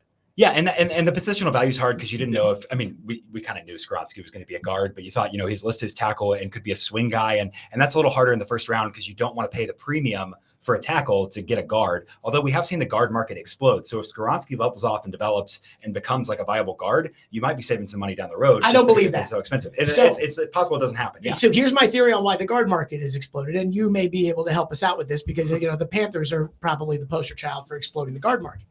And that is, I think what happened is teams do not let tackles get to free agency. Very rarely. Mike McGlinchey is a tackle who got to free agency, who's a starting caliber tackle, who's really not that good, but he's a solid player. And because San Francisco's paying 80 other guys, they had to let McGlinchey go. But normally and so McGlinchey's going to get paid more than he's worth because he's the only tackle that gets to free agency. Because of that, I think the Panthers gazillionaire owner was like, go fix the line. And it's like, okay, well, we'll just go pay the best player that's available on the offensive line. And Robert Hunt was like, I'm not going to that crap team. And then they were like, well, we'll give you $20 million a year. Okay, I'll go. That's my theory. Not that guard is that important. Yeah. Yeah, and obviously, you really hit on something salient there about the development. You don't want to you want to draft your franchise tackles and keep them. You don't want to be on the free agent market for that. And it's hard with a situation like the Panthers where Bryce Young's play is. This is going to sound like a hot take. Bryce Young's play is inexplicably tied to what the offensive line can do. In college, we saw him be one of the best college quarterbacks under pressure in history in terms of what he was able to do and create. That didn't translate to the NFL just because the line play did limit what he was able to do. And so, yeah, it's hard. At some point, you're like, you got to protect your guy and figure out, again, that all important quarterback question of, are we trying to draft a quarterback or are we trying to build around him? And that's really hard, I think. Give a rebuttal to my Panthers take. I am a different brand of nerd here. So at the Panthers, I just kind of did what I was told, so I'd not be asking these questions. All right, guys. Thank you so much for stopping by. Again, the gurus from Sumer Sports. It will cost you more than $500,000 a year if you own an NFL team in order to use Sumer Sports and their technology. But, I got to believe I thought I'd be yelling at you guys more, and I kind of enjoyed it. So it was good to see you guys. Thank you guys for stopping by. Thanks for having us. Thank you. Okay, let's get into the big news. Sadiq Charles has retired. And again, I said yesterday, I said an hour ago, I said, I don't think the right tackle's on the roster. Well, I think I was kind of right about that.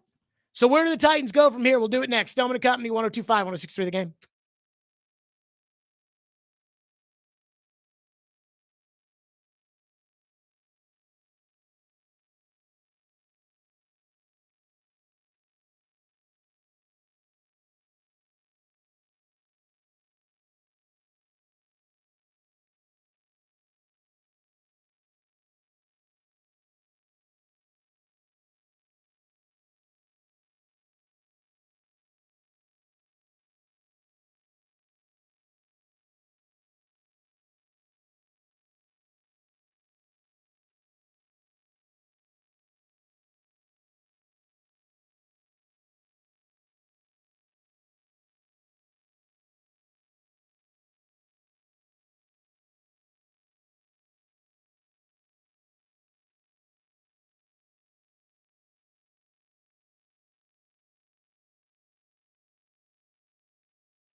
If I know your dad, I feel like he will make sure that you guys run the ball and have an excellent offensive line. Yes. He is one of the best. Certainly a pretty good addition to this coaching staff.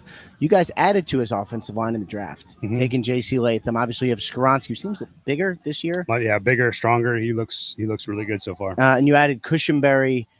I know there's 5 of them, but those 3 should be really solid and talented. What have you seen from that side, and then Latham specifically? Yeah, I think we have a really cool collection of young talent there between J.C. Peter and Lloyd. Obviously, Lloyd's just in his second contract, and he's played really well over his first 4 years in the league. And so to feel like that side is cemented for the foreseeable future, and JC's had a great start, obviously making a transition from right to left, really done a nice job. And you see all of his power and strength and all those things that made him a top 10 pick. Peter's bigger, stronger, has looked really good as a second-year player. And then our job is to find the right side and where we're going to find who's going to start at right tackle and right guard. And I think we'll be able to put together a pretty good group of 5 guys. And, again, you got 3 really core, solid players, 2 high first-round picks, and you got to fix the rest of it to make it a competitive line. So excited about where those guys are at. An hour ago, I said on the program, Ian, I believe it was the 2:30 segment an hour ago. 2:15? Was it 2:15, the guard situation? Yep. 2:30 was Brandon Ayuk. Yeah. So at 2:15, this is what it says in the grid. 2:15, the right guard position is in total flux. I believe the right guard is not on the team right now. Sadiq Charles and Dylan Radins have been unimpressive in camp, and the Titans aren't even trying Brunskill out at that spot. So that was the take an hour ago. Now we have the news that Sadiq Charles has been placed on the reserved retired list. Now, I don't know why he retired. My guess is he went to the Titans and said, yeah, I don't want to do this anymore. He's not making any money. So he probably went to the Titans and said, yeah, I don't want to do this anymore. And the Titans said, let's take the weekend and think about it. He took the weekend. He thought about it. He's decided he's going to retire. Case in point, they don't have a right guard. And Radins has not been good enough. So if Radins is going to get the first crack, I don't know why they have not played Brunskill at all at right guard, even though he sucked last year.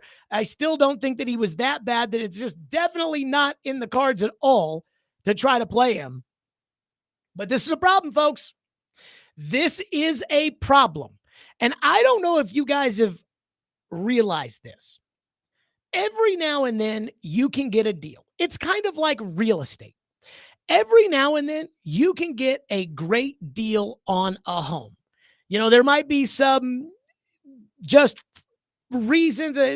Maybe people are desperate to sell. Maybe it's because in that environment at that time. I mean, I'll tell you about my house right now. I got my house for $200,000 under the asking price because during COVID, people didn't know, like, oh my God, financial uncertainty, what's going to happen? You know, are we going to pay this? And so I got it significantly under the asking price, significantly under the market. And that was a one-time thing. And I got lucky in doing it. And you're not going to be able to do that all the time. Same with the Titans signing DeAndre Hopkins. They went on the cheap. They got DeAndre, and they got more than $13 million worth of value out of him last year. Hooray. But over the last 2 or 3 years, if you have noticed, every time the Titans have gone on the cheap, it has not worked out for the most part outside of Hopkins. They went on the cheap at backup quarterback in 2022. Malik was not ready. Logan Woodside was not good. So instead of going and getting a backup quarterback, they went on the cheap. And then Ryan Tannehill got hurt, and now it's Malik on Sunday Night Football. They went on the cheap at wide receiver. A.J. Brown, they didn't want to pay. So they decided, let's trade A.J. for Treylon Burks, and let's roll with him. It blew up in their face. They've been fired now since then. Last year, they went on the cheap at left tackle, and they went on the cheap at center. How did that work out? When you go on the cheap, you get what you pay for. This offseason, the Titans had a bunch of money to spend, and I'll give them credit because they spent some of it. Now, I looked at cash spending in the NFL earlier today when I was looking at how much money Cleveland has spent, and I saw when I looked at cash spending, I saw that the Titans are 19th in the league. So before we give the Titans a pat on the back for spending the money on Snead and Awuzie and Ridley and Cushenberry and all those guys this offseason, again, you're 19th in the league in cash spending. Probably because you're not paying your quarterback anything. No, Indianapolis is still paying their quarterback like he's the 4th overall pick.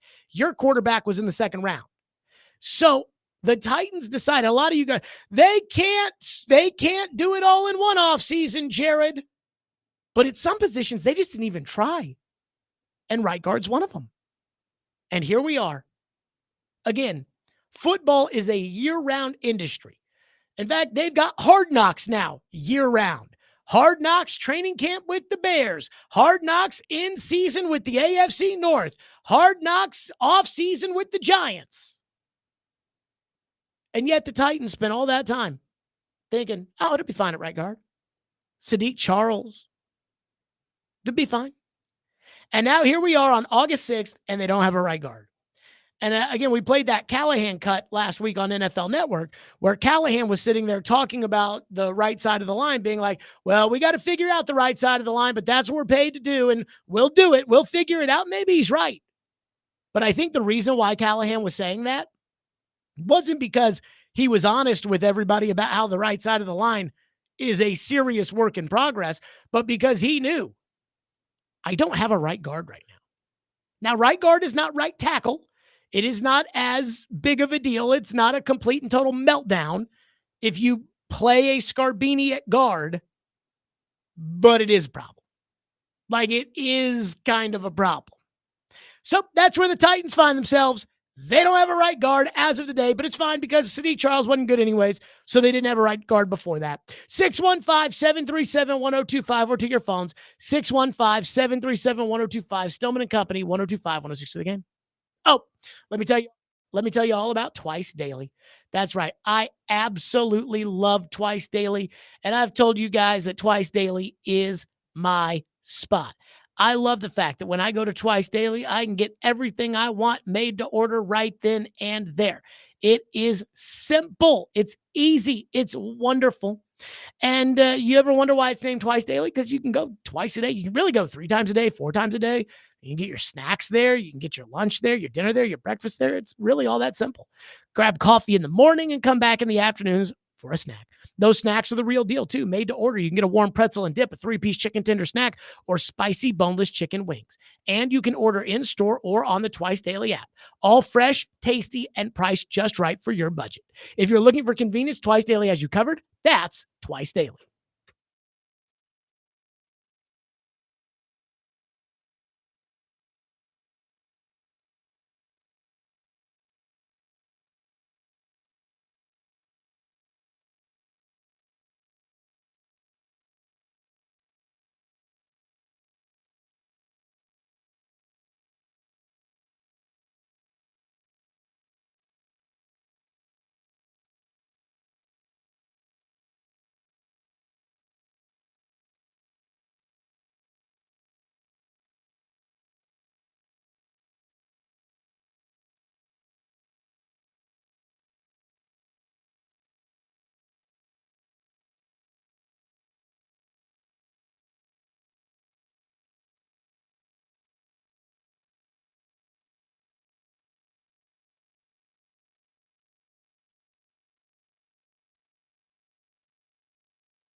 So I got around a lot of really, really smart people. And one of the classmates I had a PhD in neuroscience from the University of Minnesota. He had an advanced analytics degree from Oxford. And he helped design the AI technology for one of the top medical device companies in the country, where the AI was used to help the doctors identify cancer in patients. And I was just fascinated by this. And so I took what was a football problem and we put it in the context of AI. And one of the problems that we have in football is we spend a lot of money on players that don't pan out for injury. A lot of times they get injured and you end up paying for them injury settlements, or you end up cutting them once they get healthy. I was like, if we can reduce our pool there, if we can reduce our risk within that pool of players, I mean, that would be a game changer. If you can save an owner $1 million, $2 million off of one decision, I mean, that's a game changer. So I got with these guys and we started to attack the problem. And to make a long story short, we were able to develop some models that seemed promising. That was Chad Brinker with his cancer curing AI models that he was talking about at the Senior Bowl. Can I ask you right now? Can I ask straight up, when it comes to the cancer curing, was Sadiq Charles, was that on the cancer curing? Did AI tell us that Sadiq Charles was going to quit 2 weeks into the season? Maybe. Well, in all fairness to the Titans, and again, this is a show that believes in being fair. In all fairness, they've only spent $250,000 on Sadiq Charles. So I'll give them credit there. They only spent $250,000. You know, he said, $1 million, $2 million, that's a lot of money to these owners, but maybe $250,000 is not. I mean, that doesn't even buy you Sumer Sports, apparently, in order to do that. I really don't think this is that big of a deal. Like, do I think having a starting right guard is important? Yeah, I do. Now, again, like I said, I do not think that guard is as important as tackle. I do think it's important, but I don't think it's nearly as important as tackle. But at the same time, it's like the Titans just, they're rolling the dice with too many guys that don't have the track record of being any good. Right tackle, that's an issue, that they're rolling the dice when it comes to what they're doing at right tackle. And, oh, no, it'll be fine. It'll be fine. And it's like Caroline said in the spring, oh, yeah, that's it'll be fine season. Now it's August 6th. You don't have a right guard. And I see a lot of the local media say, well, I guess Dylan Radens is going to step up in there and he's going to. No. Dylan Radens, in my opinion, is not an option to start at right guard. It has not been impressive looking at him playing that position. And quite frankly, I think what he did at the end of last season at right tackle was better than what I've seen so far in training camp out of Radens at right guard. Just being honest. And it tells you, I mean, think about this. The Titans put out an unofficial depth chart, which we have said we think came from the coach. Like, even though the coach will say, oh, no, it's not the end of the world, that Vrabel used to say he didn't have anything to do with it. That's bullcrap. The coach gives it the thumbs up, knowing that you have to put one in there. He was the starting right guard. And that was yesterday. And now he's retired. And so, again, you can either go out and get somebody who's decent and get lucky the way they did with Josh Klein a handful of years ago, or you just kind of roll the dice. One texter says, Jared just loves to hate on AI for no reason. I don't think AI is I don't think the cracks I'm taking right here, Ian, I don't think they're on AI. No, I mean, not necessarily. The texter says he knows nothing about the subject other than Chad Brinker talking about his ability to get into a good school and trying. My point is that that's just a bunch of words. And he has some smart friends. That's just a bunch of words. Like, oh, yeah, we used AI at our genius school to cure cancer. And so now we're going to use that to build a good football team. And I'm sitting here saying, all right, is that what led you to Sadiq Charles, who, again, A, sucked in Washington, B, sucks now, and C, has retired 2 weeks into the season? Wasn't he a big coach connection? No, I think that Callahan left before Washington. Yeah, like okay. the year before Washington picked him. Gotcha. So he wasn't like a Leroy. Was it Watson? Leroy Watson, Jaron Christian. Yeah. Those guys have played for Bill Callahan before. And I do wonder if Leroy Watson will work his way into the right guard position. You know, Bill Callahan told me, he said that he plays all the positions. So maybe that'll be something. Dylan in Antioch says probably all that puking his guts out on the first day made him realize it was time to retire. I will say this. I watched Sadiq Charles. It was the first day of training camp, very basic stuff. And he just heaved like 3 times, you know, kind of like he had too much to drink or something like that. And afterwards, I was talking to Corey Curtis about it, who hadn't seen it. And I was talking to Tehran later, who hadn't seen, like, they didn't see him throw up when he threw up. And I said, see over there by the 28-yard line at the hash mark? It's like, okay, yeah. I said, see that right? Oh my God. That's how much he threw up on the field. So maybe it was. Maybe Dylan's right. One texter says, bingo. Rand even said after the first draft, rolling the dice and playing the board, the NFL pit boss should be comping Rand his hotel room at the next GM meeting. I don't know what that means, so I'm going to let that go. One texter says, hey, Jared, do you think AI can figure out how to hit on a quarterback? It's hard for me to believe that there are only a handful of quarterbacks that can play in the NFL. So, no, I do not think that AI can hit on a quarterback. I do have a theory on that, which we'll get to that. 615-737-1025 is our phone number. Here's the question I have for the text line. I'm going to let you pick. We can talk about the right tackle and the right guard and the rest of the line because, again, the news of the day, Sadiq Charles at 3 o'clock decided to retire. Or we can talk about what I wanted to talk about at 4 o'clock, which is the bone that I have to pick with Titans Twitter. So you pick which one we get into. We'll do it next. Stillman and Company, 102.5, 106.3 The Game.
Stillman and Company, 1025, 1063, The Game, streaming live on Twitter, Twitch, YouTube, and Facebook live from the Busy Bee Plumbing, Heating, and Air Conditioning Game Nashville studios. You heard in Ian's update, Sadiq Charles has been placed on the reserved/retire list. Not a big deal. He kind of sucked anyways. Radens, I guess, steps in. He kind of stinks too. So we'll see if Bill Callahan's got a trick up his sleeve. So I said at the end of last segment, we can either continue talking about the news of the day, the right guard spot, or we can talk about the bone that I have to pick with Titans Twitter. Ian, which one do you think won? The bone. In a landslide in the text line. Pick it. So I have a bone to pick. This almost feels like I'm about to do pro bono work because in my heart, I feel like something is wrong. And my bone to pick is with Titans Twitter. Now, it's not the Titans Twitter account, though I've had plenty of bones to pick with that over the years. It is fans of the Titans, this kind of cult Titan Twitter following. You know, the people that Chad Withrow says, those people were in J-Rob We Trust, then he got fired, and it was like, yeah! Those people. The real Kool-Aid drinkers. So on Saturday, the Titans posted video of Will Levis throwing a bomb to Nick Westbrook-Akine. And Titan fans on Twitter were giddy. Oh my God, look at that throw. That was of the for Levis. But I didn't hear anything about NWI. Levis throws this bomb down the field, NWI perfectly in stride, makes the catch, comes down with it on the sideline, at least a 30-yard gain. And Twitter is just ablaze about how great this young quarterback is. Nothing about the wide receiver. And I told myself, I'm like, wait a minute. Haven't we seen videos that have been posted on Twitter of the Titans hitting a bomb deep to Treylon Burks? And what's the reaction been when they see a video of Treylon Burks catching a bomb down the field? It's, oh my God, Treylon Burks is back. This is the breakout season. Vrabel was holding him back. Now he's healthy. Now he's in shape. He's about to be Nico Collins. Here comes the resurgence. Blah, blah, blah. So Burks catches a bomb, and all the Titan fans on Twitter are like, oh, Burks. Oh, he's so great. NWI catches a bomb, and it's, oh, Levis. Oh, he's so great. You see the inconsistency, which again brings me to the bone that I have to pick. I don't think you people are respecting Nick Westbrook-Akine. And again, I don't have any allegiance to Nick Westbrook-Akine.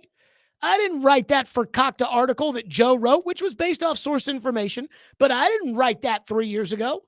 I wasn't the biggest Nick Westbrook-Akine fan in the world. I'm still not the biggest Nick Westbrook-Akine fan in the world. I respect the fact that the guy shows up every single day.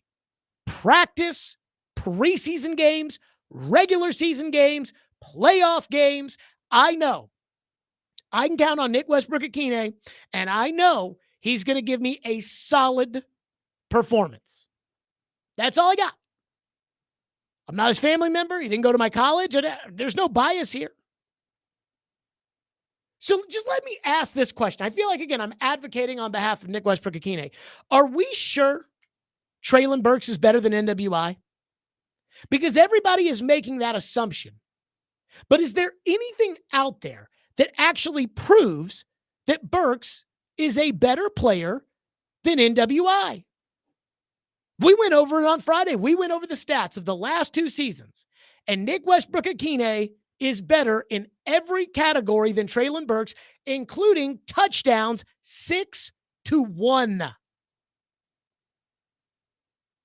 So I had to ask myself this when I saw all of this. I'm like, Jared, you've never taken a strong position on NWI one way or another until Friday. So what gives?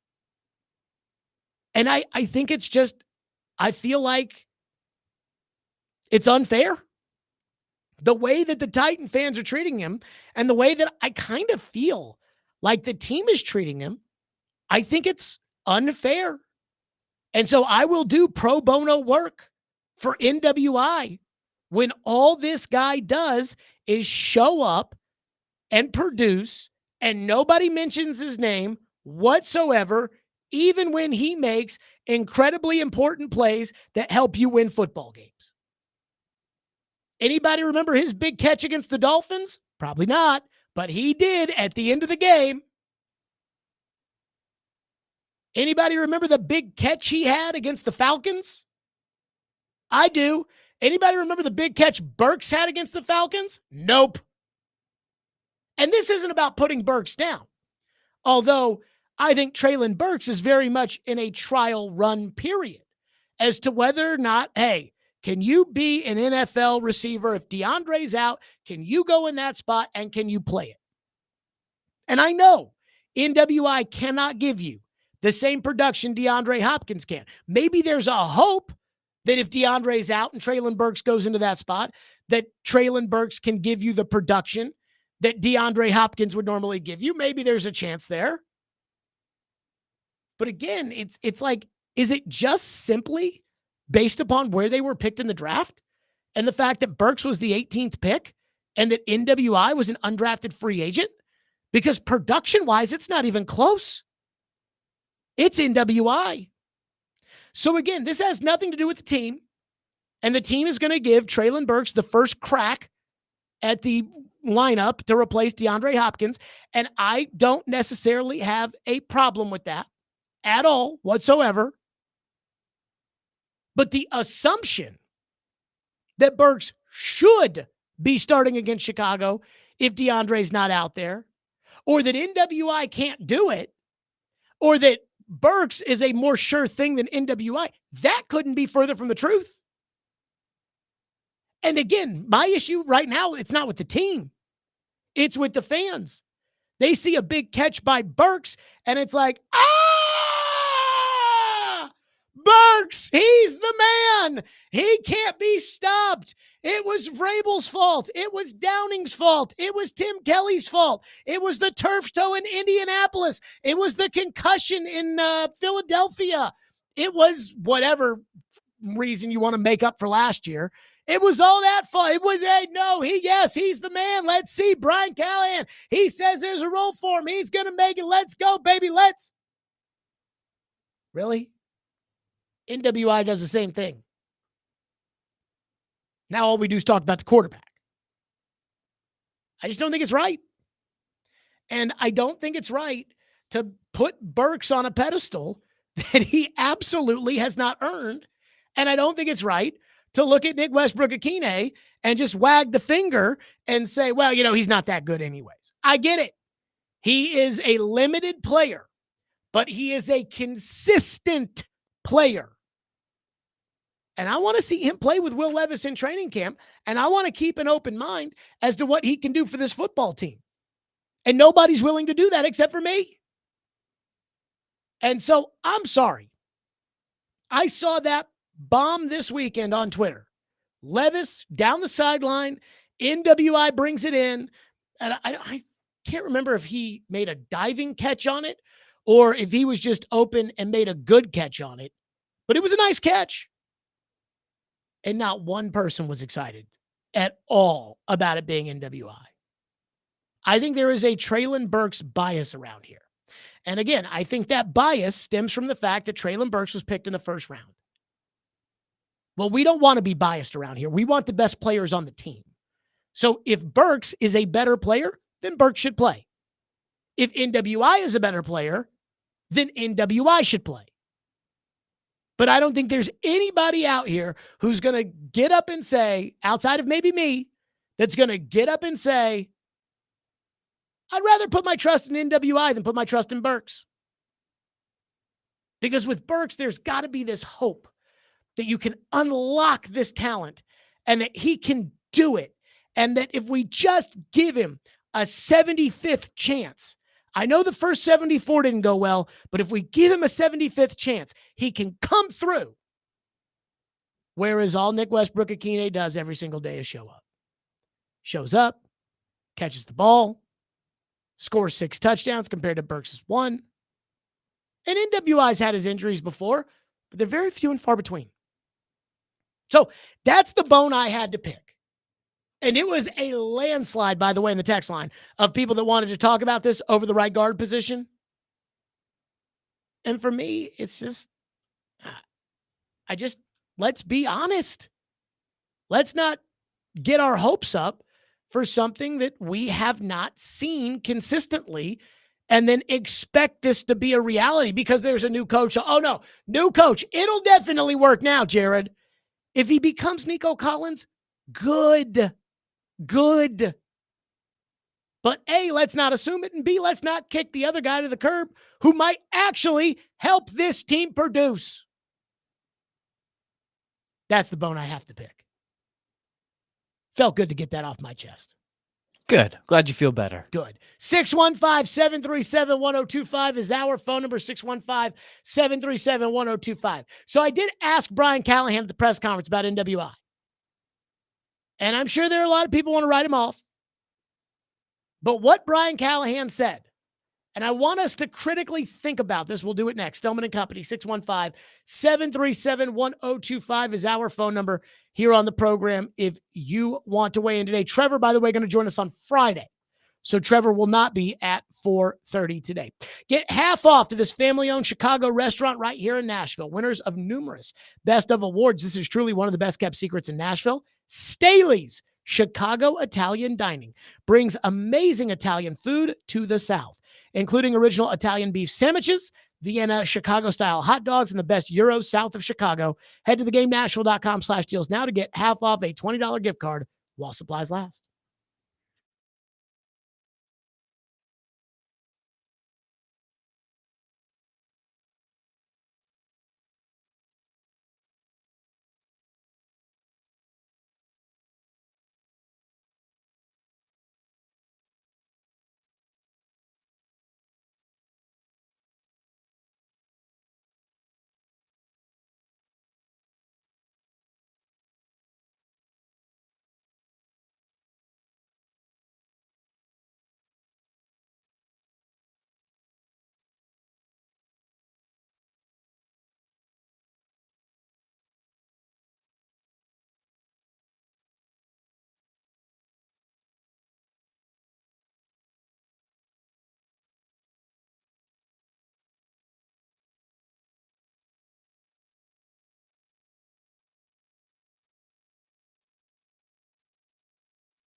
Trust level, Nick Westbrook and TJ, you're a new coach. Nick's been around here for a while, but you haven't coached him.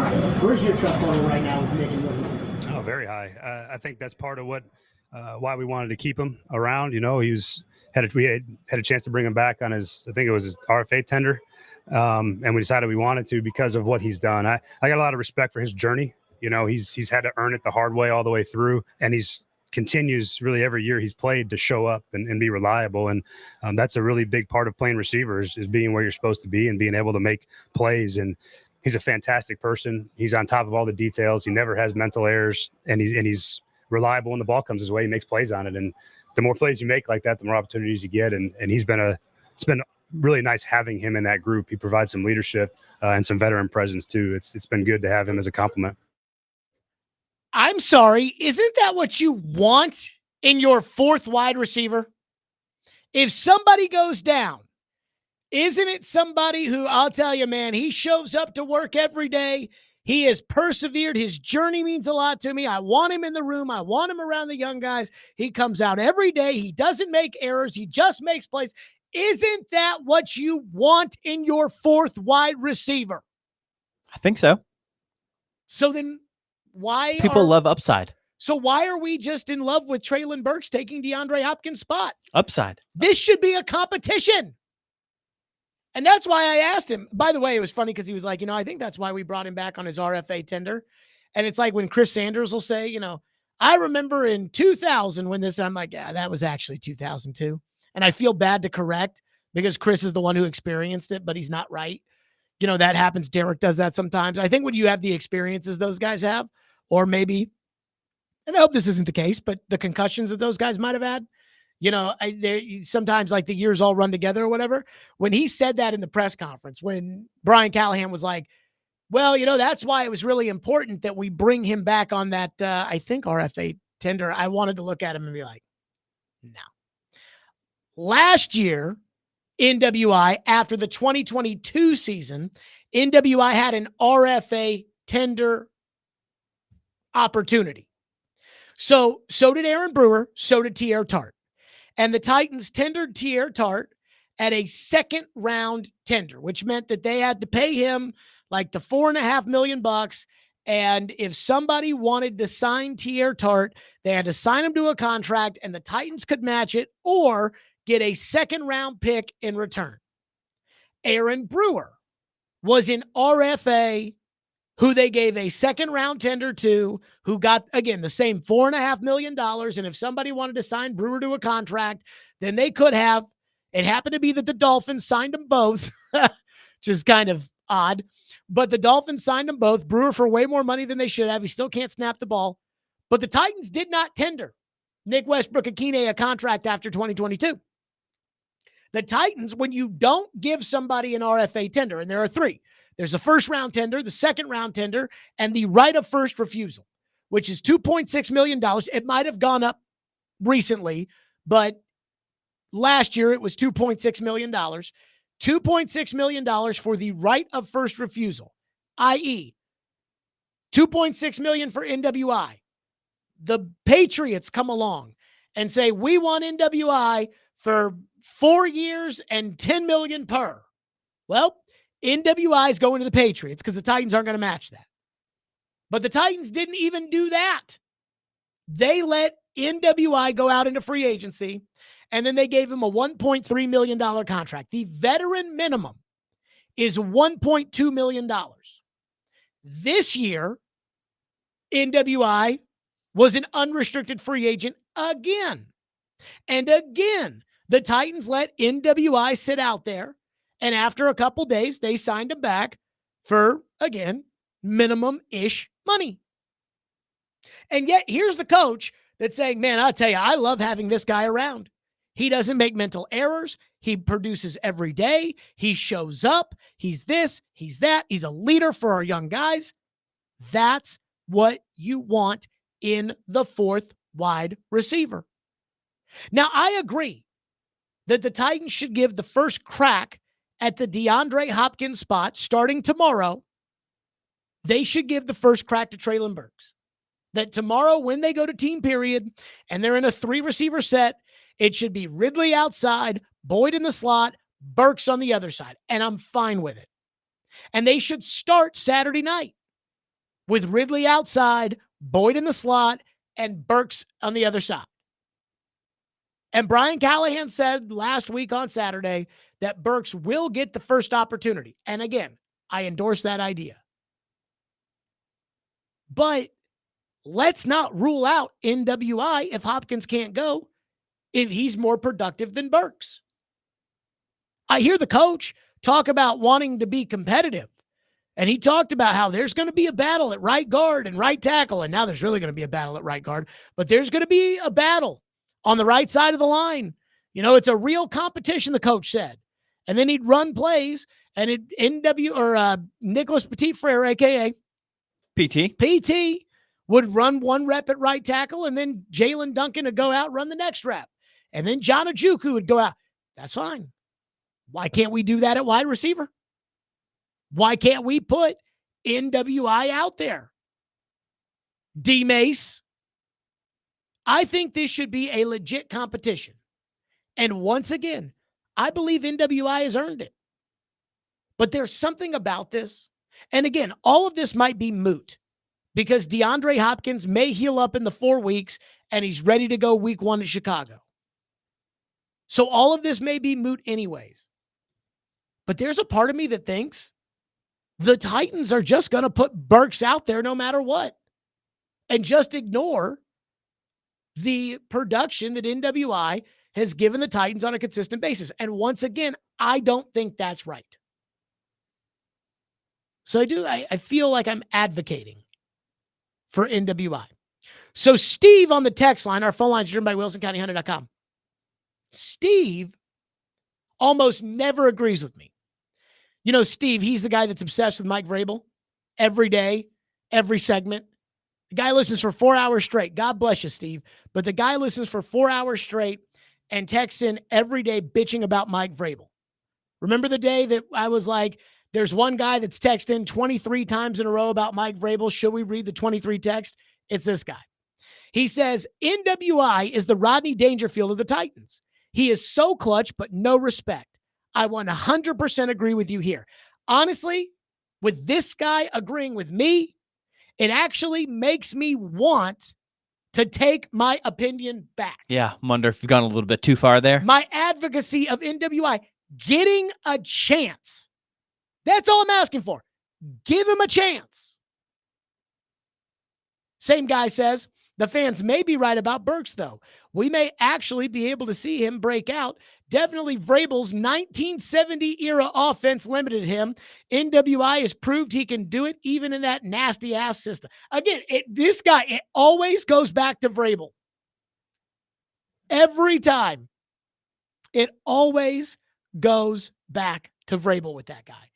And again, I talk about bones that I have to pick. I have to pick the bone that Mike Vrabel was not running a 1970 system because you guys didn't feel like Mike Vrabel was running a 1970 system in 2020 when the Titans were the number 2 offense in the NFL and they were lighting it up with A.J. Brown and Corey Davis and Derrick Henry and Jonnu Smith. And I don't remember sitting there saying, oh, God, this is a horrible system. In fact, I heard the midday show today and they were talking about, oh, yes, now we get to throw the ball, Jared, or were they talking to the midday show guys?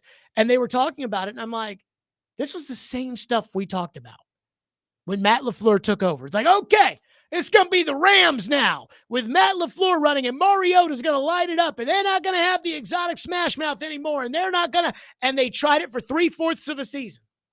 And after 3/4 of a season, Ian, what did they do? In 2018, Matt LaFleur, 3/4 of a season, tried to make Mariota the Rams. And then what did they do? Run the ball. They decided, you know what? Better that we run the football all the time. So we're just going to turn around and run the ball. And nobody bitched about it when Derek was running. So I don't think it was a bad idea for Arthur Smith to run the ball, for Todd Downing to run the ball. I thought last year, old buddy, he didn't run the ball enough. I hate this idea. Vrabel's system was 1920s football. You weren't saying that when Arthur Smith was lighting it up. I do wonder if they're going to run the ball early this season more than we anticipate until they kind of get into a rhythm of the passing game. I do have an idea about that. I do have a theory about that. Oh, fun. You want to get to that? Sure. We'll do it next. Stillman and Company, 615-737-1025, 1025, 106 for the game.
Stillman and Company. So Steve in the text line, who again complains about Vrabel ad nauseum, says, "Oh, come on. I bitch about a lot more than just Vrabel."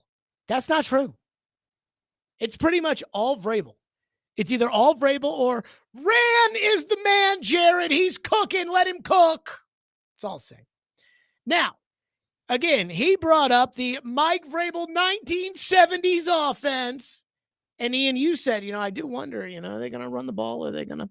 Well, Brian Callahan did an interview on NFL Network, and this stood out to me. And I'm surprised people aren't making a big deal about this because Titan fans are giddy about the idea of, yeah, we got a coach now. We're going to throw the ball, which is the same thing they said in 2018.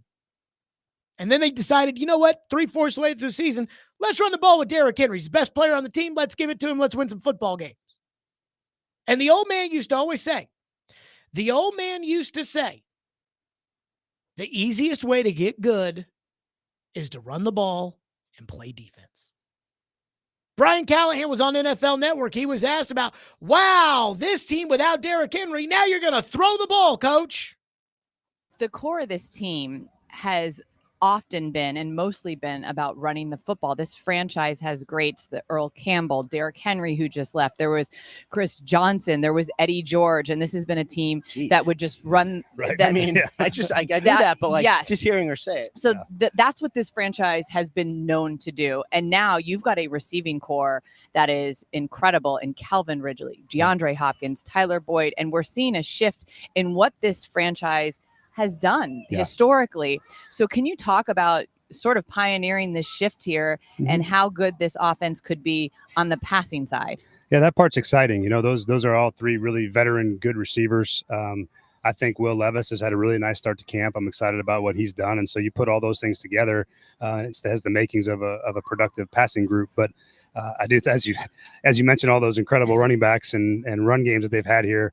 You know, I think my dad would maybe disown me if I didn't talk about how good we think we're going to be able to run the ball. It's going to be a different style maybe than what we're used to. But our two running backs between Tony Pollard and Tajay Spears, I think are going to be two fantastic 1-2 punch complement in the run game and the pass game. So I'm excited about the whole pieces because I think we have the makings of being a really competitive offense. And, you know, I'm kind of all about scoring as many points as possible, whatever way is best. Yeah, it doesn't matter how you get there, right? It doesn't matter. I love Brian Callahan because instead of just saying, whoa, hold on now, we are absolutely running the ball, he smoothly sits there and says, well, hold on.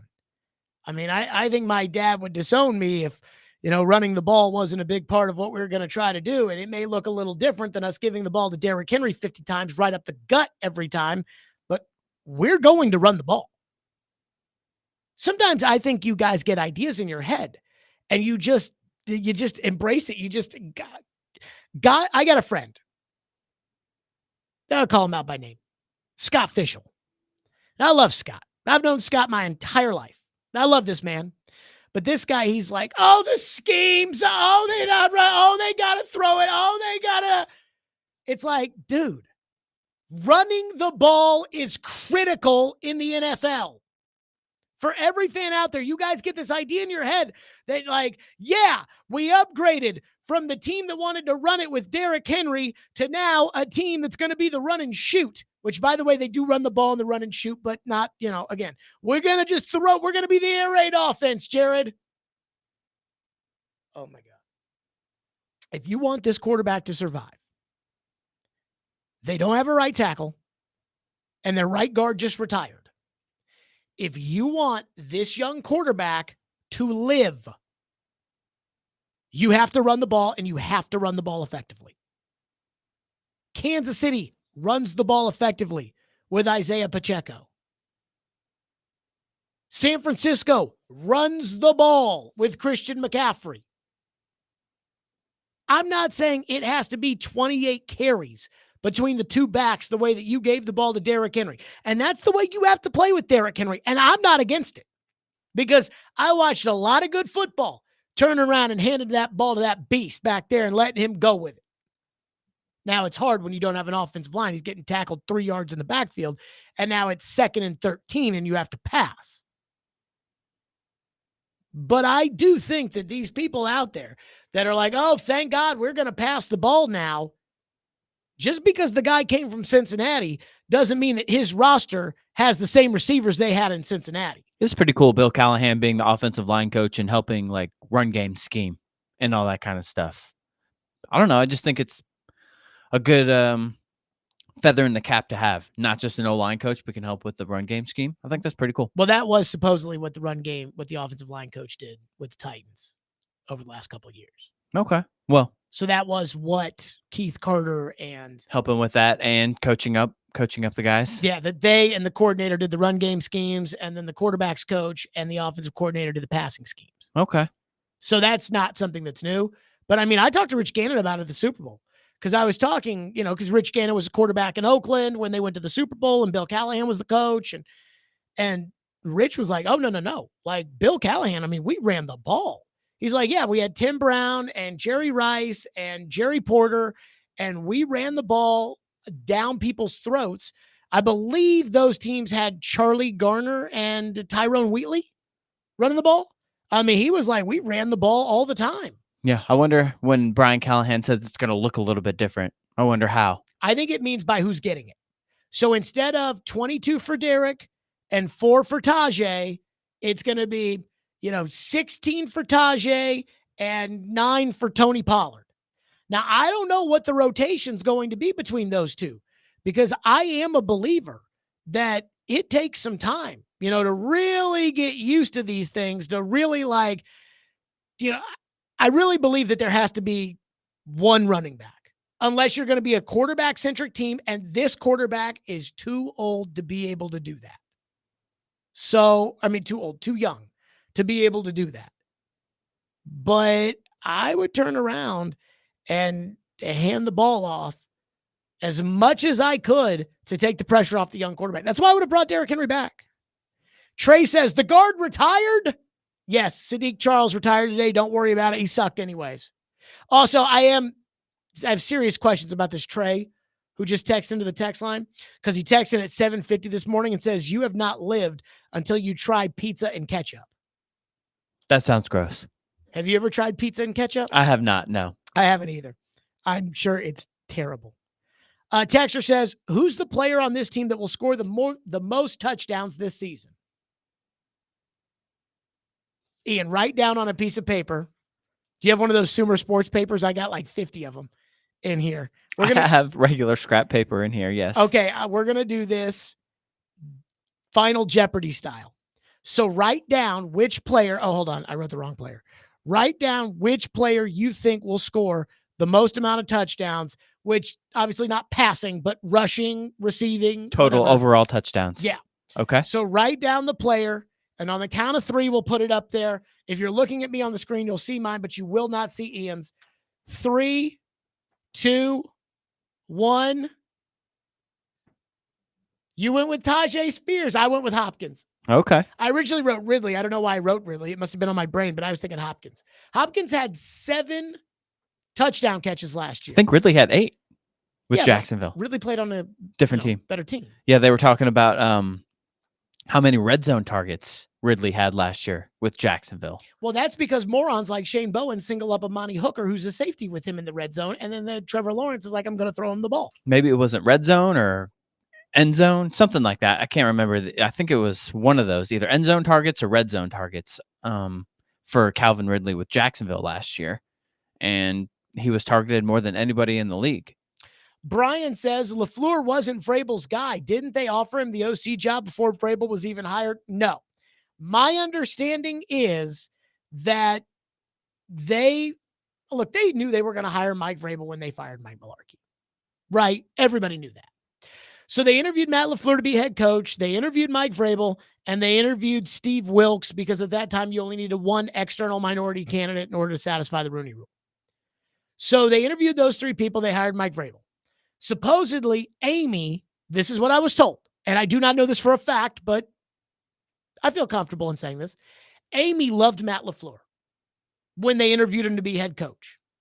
So they asked Vrabel, how would you feel?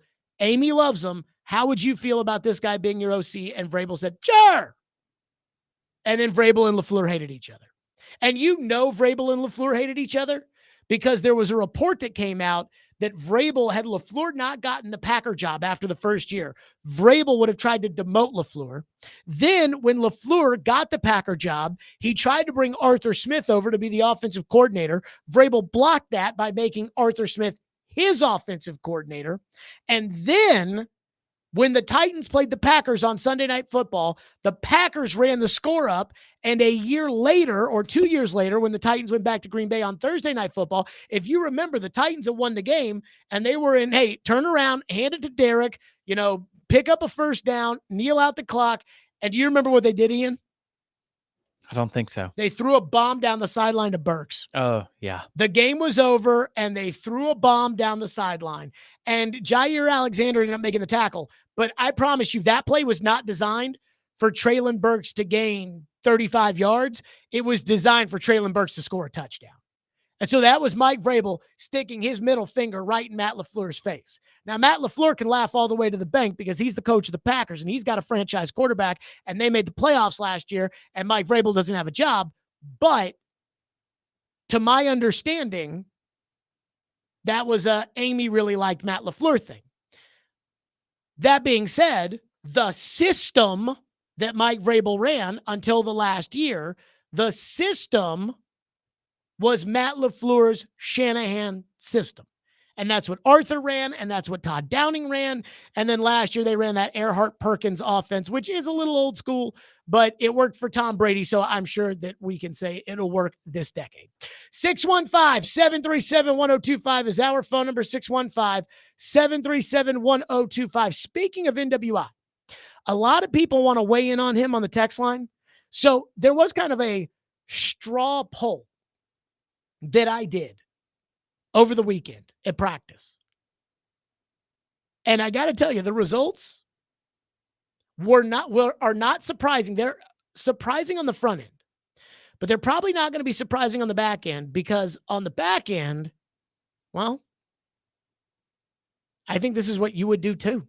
We'll get to that next. Stillman & Company, 102.5, 106.3 The Game.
I heard Jared talking about it the other day, well, yesterday, and he said Nick Westbrook-Akine. Nah, this has nothing to do with Nick Westbrook-Akine. They know what Nick is. They know how to use Nick Westbrook-Akine. They're not D-Hop gets injured, to me, elevate Nick Westbrook-Akine is not what you do. You elevate Traylon Burks, and because he's your first round pick, and you need to see, like, okay, is he going to be consistent this season? Is he going to stay on the field? I need to see what I really got in this guy. Nick Westbrook-Akine, I know who he is. I know what he is. He does make plays, but he's not a 1 or a 2. He's a 3 and a 4. He's a good 3 or 4, but this is an opportunity for you to really get a look at Traylon Burks. This is an opportunity for Traylon Burks to really build a rapport with Will Levis, because they're going to need it. That was Derek saying, hey, I hear Jared talking about NWI, but hey, this is Traylon Burks' chance. Well, I mean, to me, this is Traylon Burks' chance for the 2 padded practices in the San Francisco preseason game, and then let's evaluate. Because again, I am currently operating under the premise that it will be until week 3 when DeAndre Hopkins shows up. So we got to figure out who's going to start at wide receiver opposite Ridley and Boyd in the slot in week 1 against Chicago. Now, if DeAndre comes back and DeAndre's good to go, great. But for right now, we have to decide who's going to be that guy. And so I took a straw poll, which is kind of the same way that our state government does business. Say aye, say nay. Ayes have it. Gavel. That I took a straw poll at practice on Sunday. I must have asked 6 or 7 people on the sideline at practice.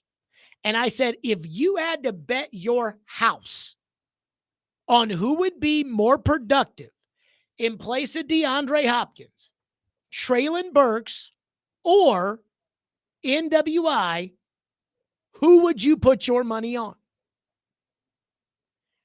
And it was overwhelmingly Nick Westbrook-Akine. If you had to bet your home, this isn't a who's got more talent. This isn't a who should get the first crack. This was a, if you had to bet your home on NWI or Burks to replace Hopkins and go in there, who do you expect, who do you trust would do a better job? And I want to say it was like 7-0 NWI. If you had to bet your home, Ian, NWI or Burks, Hopkins is out week 1, and you're deciding who to start there, and you had to bet who was going to give you better production, who would you bet on? Probably NWI. So then why is it freaking crazy to D-Mace and Titans Twitter the idea that, hey, maybe we should see this week what Burks does, and then after this week, let's put NWI in there and see what he does. Well, this is the Burks opportunity these couple of weeks. But NWI is not allowed to have an opportunity. Well, I think Derek said it well in the clip. They already know what they have with Nick Westbrook-Akine. Yeah. Yeah, and Burks has the potential to be better than that. So let's give him a week, see what he does. Or 2, sure. And then let's try the other guy. Okay. And see what he does. Yeah. I think that's what most people are saying, no? Are they just saying, hey, Burks should start week 1 regardless, no matter what? That's the vibe I got from Derek. Was like, no, they need to play him because they need to see what they have. No, they need to practice him and see what they have. I think after a few weeks here of wrapping up camp without Hopkins, you see how Burks is doing, and then you go from there. Texter says Traylon has improved one thing while he's been in the league. He had one good game, which was against the Packers. NWI has proven that he's way more reliable than Burks has. Yes. Yeah, yes. That's the point. Another texter. I'm actually fine with NWI having a roster spot, but you have constantly called into evidence that Snead was a bad trade because no one else in the league wanted to make the move. So wouldn't the rest of the league passing on NWI the past 2 years be evidence that he's not good? No. I didn't say the Snead trade was a bad trade. I said that there is clearly a red flag there. And at that point in time, everybody with the Titans and Titans Twitter was like, la, la, la, la, la, Snead's knees are fine. Remember Caroline asked him? And he was like, Titan fans, L'Jarius Snead's knees are okay. By the way, guess who practices once a week? L'Jarius Snead. And the Titans have now admitted that L'Jarius Snead has a knee issue. If the Titans just come out and said it when they drafted him, like, hey, here's our plan and here's why, and we've got a waiver on the money, I'd have been all in on it. Instead, they guaranteed $55 million to a guy who can only practice once a week. That was my issue. But again, my point is not about whether or not Nick Westbrook-Akine is a starting receiver in the league. My point is not even about should other teams have invested in NWI to be their fourth receiver. My question is, who is the better fourth receiver, NWI or Burks? It is binary. Who's better? And I don't know what the rest of the league thinks of Burks. And I do think the Titans probably would have been willing to trade Burks around the draft, but they probably didn't find a taker, and they signed Tyler Boyd anyway, and then out comes Brian Callahan saying, no, we'll have a role for him. Yeah, sit on the bench, and if somebody gets hurt, then you go in. And now somebody's hurt, so now he can go in. Texter says, I think they need to pay NWI. I think he has earned at least $5 million. You are what the market says you are. If NWI was that good, he would have signed with somebody else. But I do find it fascinating. See, this is how lazy I think a lot of the GMs in this league are. You know, we had the Sumer Sports people in studio last hour, and I asked them how much money do they make, you know, off of a team. I knew that they weren't going to tell me. Sure. But I was like, so what is it, like 500 grand? Like what? If I'm the Titans and I have an analytics department and I'm still going to invest in Sumer Sports, like how much money am I really going to pay? Because I'm already paying my analytics department, but I guess they think it's worth it, and that's their business. But I think a lot of these general managers, they won't admit it, but I don't think they work as hard as Floyd Reese did. Like the waking up at 3 a.m, going to bed at 11 p.m., watching all the tape, falling asleep at the desk because they watch so much tape, all that. I don't think they do that. Now, I'm not saying all of the general managers are lazy. I'm just saying I think some are. I think you'd be surprised how many GMs in the NFL, when it comes to free agency, either A, delegate and then just ask, so what do you think, Bobby?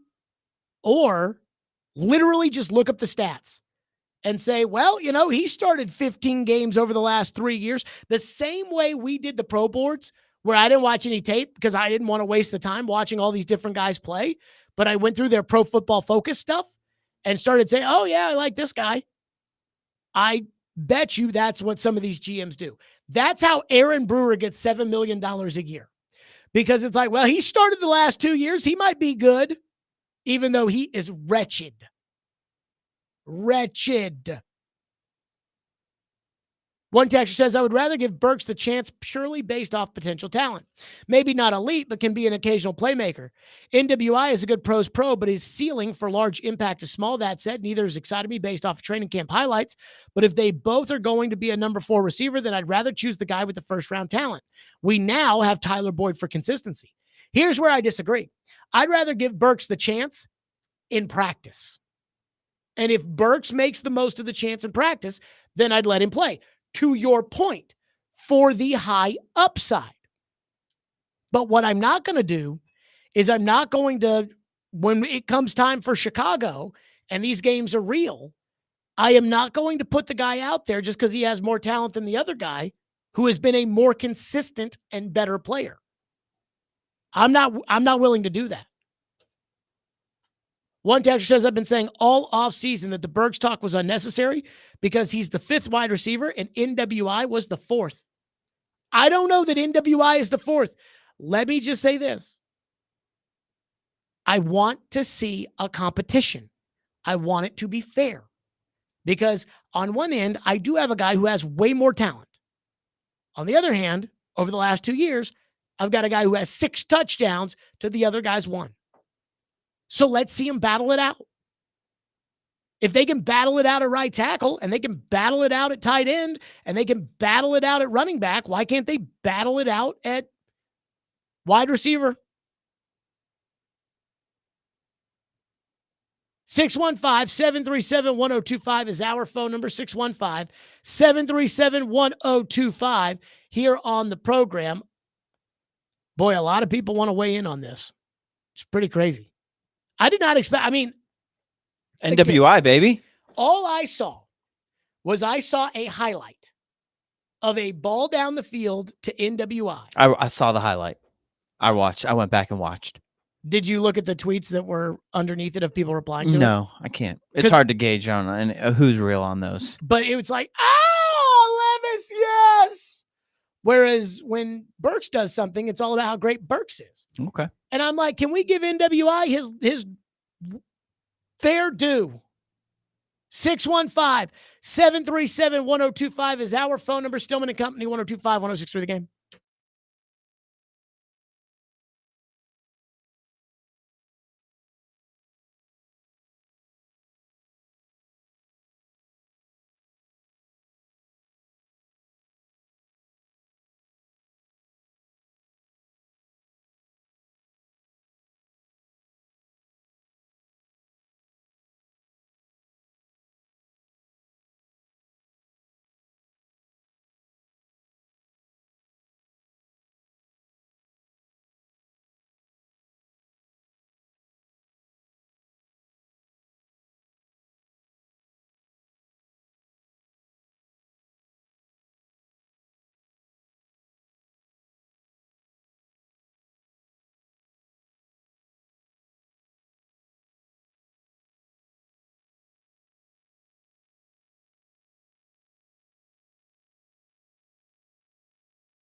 Stillman and Company, 1025, 1063 The Game, streaming live on Twitter, Twitch, YouTube, and Facebook Live. We are live from the Busy Bee Plumbing, Heating, and Air Conditioning Game Nashville studios. You heard in Ian's update, the Titans are back on the practice field tomorrow, and then they'll be back on the practice field Thursday, and then they have the first game on Saturday. So what it's going to be is it's going to be padded practice tomorrow, padded practice on Thursday, nothing really on Friday, and then game, and the starters will play, but Brian Callahan didn't make it sound like the starters are going to play a lot, or at least kind of the people that we, think are for sure the starters. Now, let me say this. This is a huge week for the 2024 Tennessee Titans. And I'm going to tell you why. Brian Callahan made a comment on Sunday where he said, now that we're in the throes of camp, we've got the pads on and we're really starting to get our rhythm, behind us. Like, it really now feels like camp, and it really feels like it's aggressive, and it feels like it's competitive and all of those things. And he's not wrong about that. But here's why this week's really important.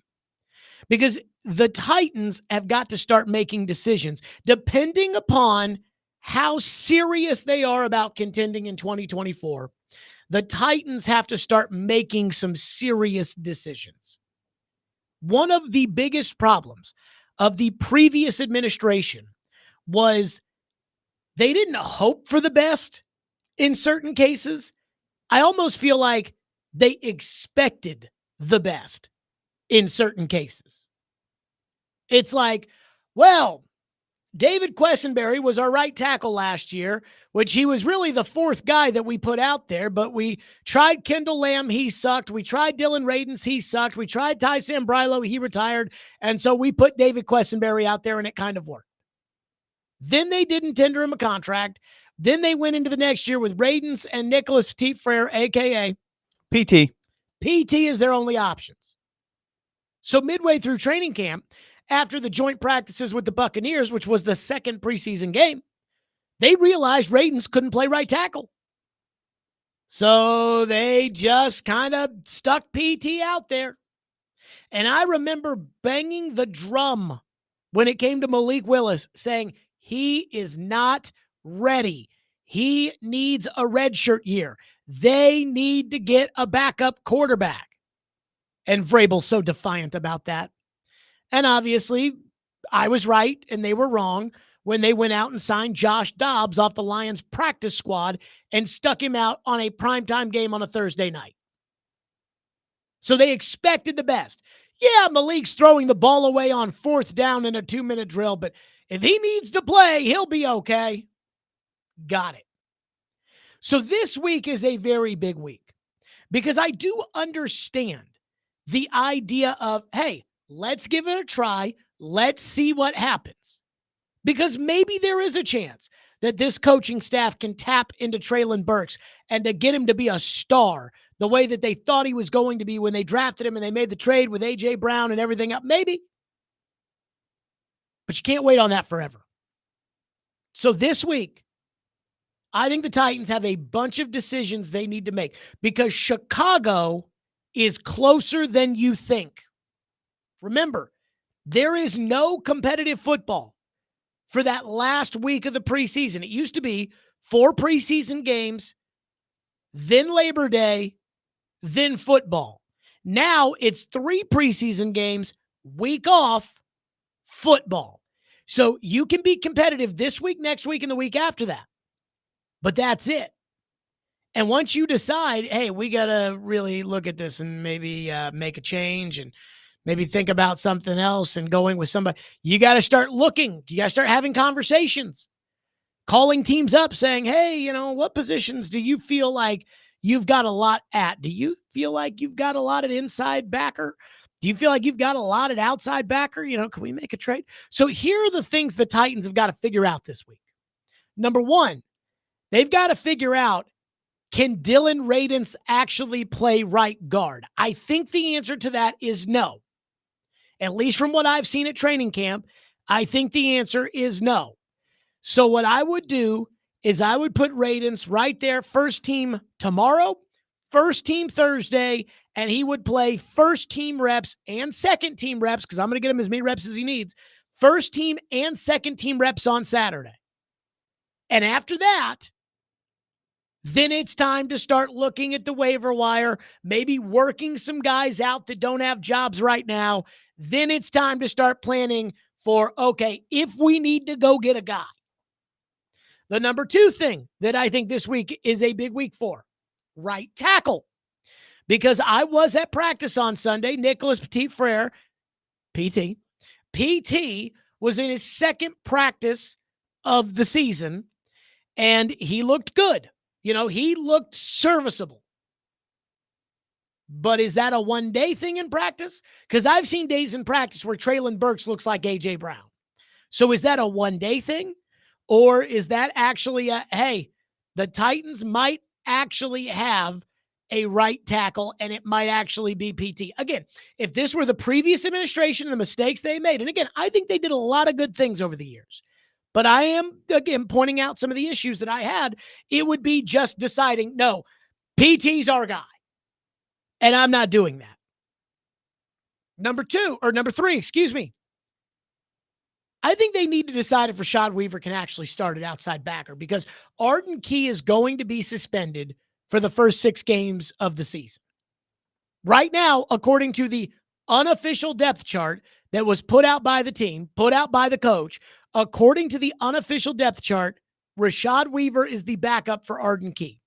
Rashad Weaver, in my opinion, sucks. I have given him enough chances. He screws up too much. He doesn't make enough plays. 5.5 sacks over 3 years is not good enough. He got an opportunity when Harold Landry went down a couple years ago, and by week 6, he was out of the starting lineup, and Mario Edwards Jr. was in. So I've seen enough from Rashad Weaver. Maybe these new coaches think there's something there. Rashad Weaver is very much he looks the part, but he never gets anything done. And so let's give him a chance. But again, I'm giving him 2 padded practices, and I'm giving him the game on Sunday. And then after that, if it's not good enough, Shane Ray, you're in. Because I need to make a decision as to who I can put on the field against Chicago week 1. And then I think they've got to decide who the starting tight end is going to be, because I hate to say it, but if your starting tight end is going to be Josh Wiley, then he needs to be getting every first team rep, because Will Levis needs to be practicing throwing the ball to him and not Chig. If it's going to be Chig, then Will Levis needs the practice of throwing the ball to Chig and not throwing the ball to Josh Wiley. Getting the timing down, getting the rhythm down, all of those things. So this is the last week that I think the Titans can take of, all right, let's see what the guys we have got. And after this week, if Radens can't do it, no more, well, let's see what happens. Oh, let's give it a try. No. Let's go get somebody else. That's the answer. Now, as we learned yesterday with the Quandre Diggs signing, I do think there is a possibility that this group with the Titans, most notably this coach, might be willing to smell the coffee and say, well, okay, we got to fix right guard. We got to, Jackson Carman was a backup when I was in Cincinnati, and I know Jackson Carman's better than that. So let's call up Cincinnati and see what we can do in order to get Jackson Carman. I have no idea if Jackson Carman's any good. I don't think he is, but I'm just using that as an example. This is the week they got to decide these things. And like I said, I think Brian Callahan knows that. I asked Brian Callahan the first day in pads, I said, hey, how much is this about guys getting better week over week? And he was like, it's kind of more guys getting better day over day than it is guys getting better week over week. And I thought, oh, thank God, finally somebody with some urgency, not like last year when it was like, Andre Dillard will get it figured out when he puts the pads on. Because as we learned with Andre Dillard, you don't have all month to figure it out, or else you become what the Titans offensive line was last year, where every week during the season, everybody's in tears. 615-737-1025. More of your phones. 615-737-1025 on Stillman and Company, 1025, 1063 The Game.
Do you look at a practice like today and start moving guys in your head up and down depth charts, or maybe a guy that's fighting for a spot on the team, or is it something that you want to see how they grow over the 2 weeks or the next 3 weeks or whatever? Probably the latter a little bit more. I would say weeks is probably not the word, but probably days, where you get a chance to, let a guy practice and see if they can stack, 2 days in a row or 3-4 good practices. And then if not, then, we're quick to let somebody else have an opportunity if it's not up to the standard that we're looking for. So weeks is probably not the right word, but you try to give guys a chance to settle and have some sort of rhythm to their game before you start rolling them in and out all the time. But we don't have a ton of time. You know what I mean? It's not like we got 3 months before we play. I mean, we're playing pretty quickly here. So, the urgency's got to pick up too.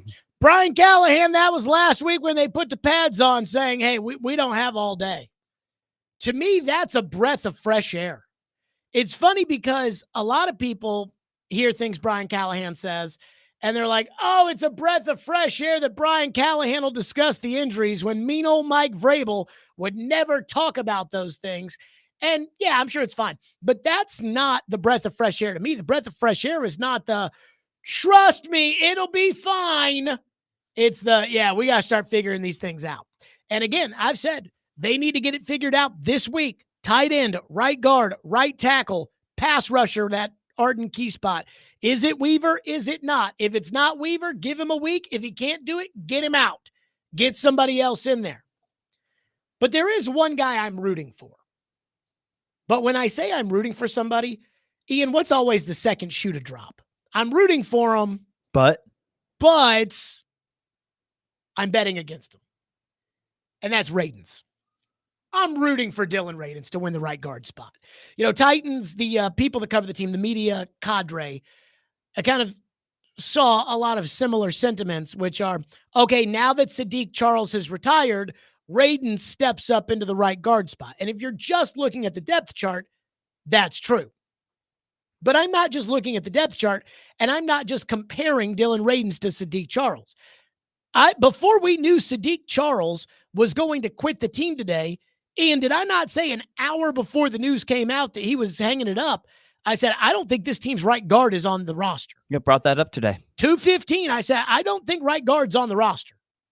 Well, now I feel almost certain that right guard is not on the roster. So if it were up to me, I am rooting for Dylan Radens. I want Dylan Radens to win that job. I want Dylan Radens to be the starting right tackle. Starting right guard. I don't think he's going to be able to do it. I just don't think he's good enough. And I think some of this is from them jerking him around as much as they have the last couple of years. And some of this is from the fact that as much as I'm rooting for him, as much as I've got that Thomas the Train Engine feeling about him, I just am not sure that he's capable of doing this. And again, it's not like I'm asking for him to be something that he's not. I'm not asking for him to be an all-pro. I'm asking for him to go out there and be the fifth guy on the line. The way that Quentin Spain has been the fifth guy on the line of every line he's ever played on. The way that Chance Warmack got hurt in 2016, the Titans had claimed Josh Klein off waivers from the Patriots, stuck Josh Klein at right guard, and Josh Klein was not Quentin Nelson. He was never going to make the Pro Bowl or anything like that. But Josh Klein got the job done for 3 years. That's what I'm asking for. What David Quessenberry gave you in 2021, what Dennis Kelly gave you the year before that, that's what I'm asking for. And even then, even with Bill Callahan coaching him, I don't think he's good enough to do it. So I am rooting for Radens, but I am betting against him. And I'm giving him the week. So you get the week, and let's see if you can do it. And if not, now we have to do, the Sumer Sports people said that we put together lists of who all's going to get cut so that we can put it all out for you and say, okay, here's what our analytics say about who's going to get cut and who's not. By the way, do you think that's any different? And I'm sure there's some numerical way that they do this, but do you think that's any different than if I went on ESPN.com or The Athletic, these sites that have these guys, that beat writers that cover the team, and I looked at a 53-man roster, I'm sure TD at some point, ESPN's going to make TD do a 53-man roster. Yep, probably. Joe too. Joe too at The Athletic. Yep. And so do you think that that's any different than just pulling those up and saying, okay, they got this guy cut, this guy cut, this guy cut, this guy cut, this guy cut, this guy cut. I mean, there's a lot of reverse engineering that you have to do because you have to take the 53-man and then you have to go over who didn't make those 53 mans.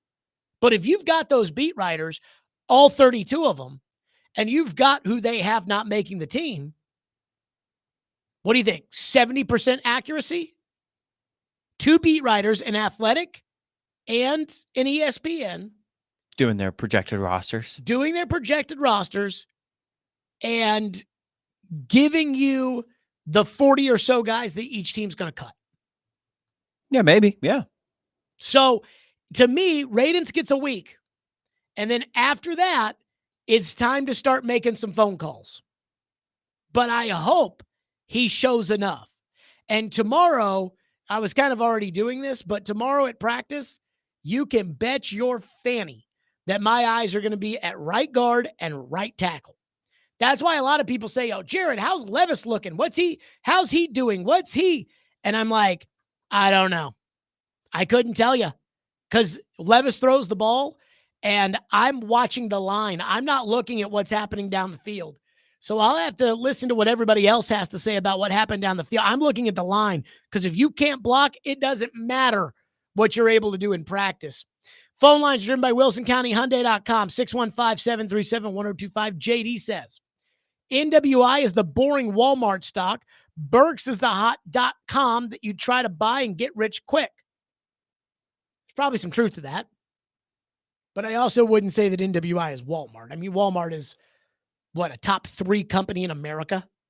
Something like that. They make a lot of money. Like Amazon, number 1. I'd have to say they're the richest. Probably, yeah. Apple, number 2. Yeah, they got to be up there.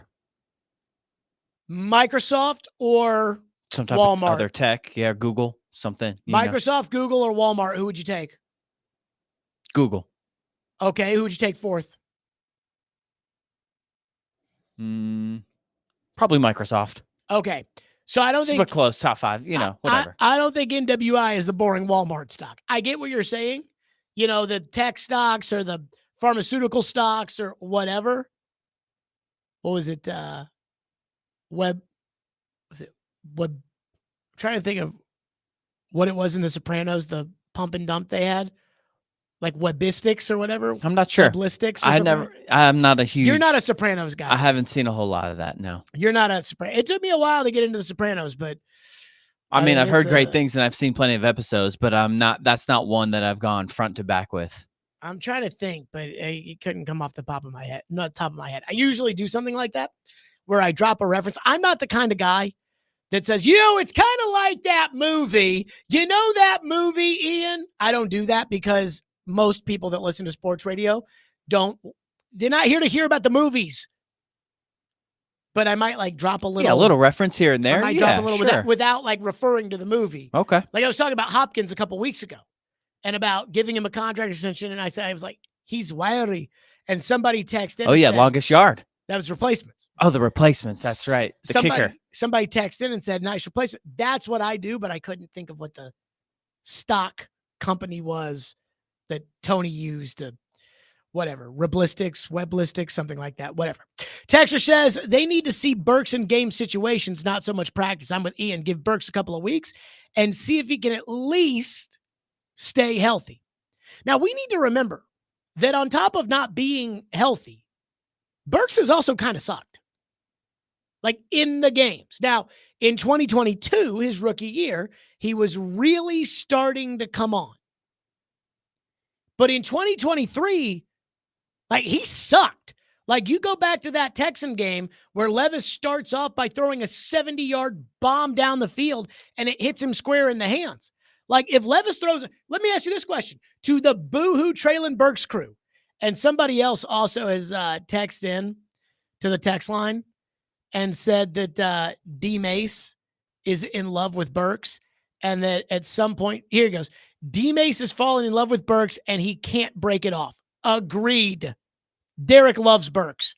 But Let's say they start the San Francisco game and Levis throws the ball down the field, and just like the Texan game, it hits him square in the hands and he doesn't catch it. Then can we have the NWI conversation or no? One drop? Yes. 170-yard ball down the field. If he drops it in the preseason, and we're talking about what's going to happen opposite, with DeAndre Hopkins out, yes. It depends on the situation. Again, nobody gets in trouble for something they haven't done, but I do think that a little thing like that, and it's like, all right, put NWI out there. But there's going to be a lot of, no. We have to see what we have, Jared. Okay. Just great. Texture says, typical Burks, making that catch against the Packers in garbage time with no pressure, but a lot of drops when the game isn't crushed. Burks was good in that game against Green Bay in 2022. That just, that was on his run, like his 5-game run where he really, really started to play like a baddie. And then after that, he just wasn't the same. Just wasn't the same. 615-737-1025 is our phone number, 615-737-1025. I'm actually stunned that we don't have a resolution on the Brandon Ayuk situation. Normally what happens is we're not trading him. Sources say they'd be open to trading him 1 hour later. Sources say that the Cleveland Browns would have interest 15 minutes later. Sources say it's a done deal. Adam Schefter reports that it'll be 3 first-round picks. And you know what I mean? It sounds like this is kind of almost in Ayuk's, hands when he kind of decides where he wants to go. Well, now we're 2 days into it.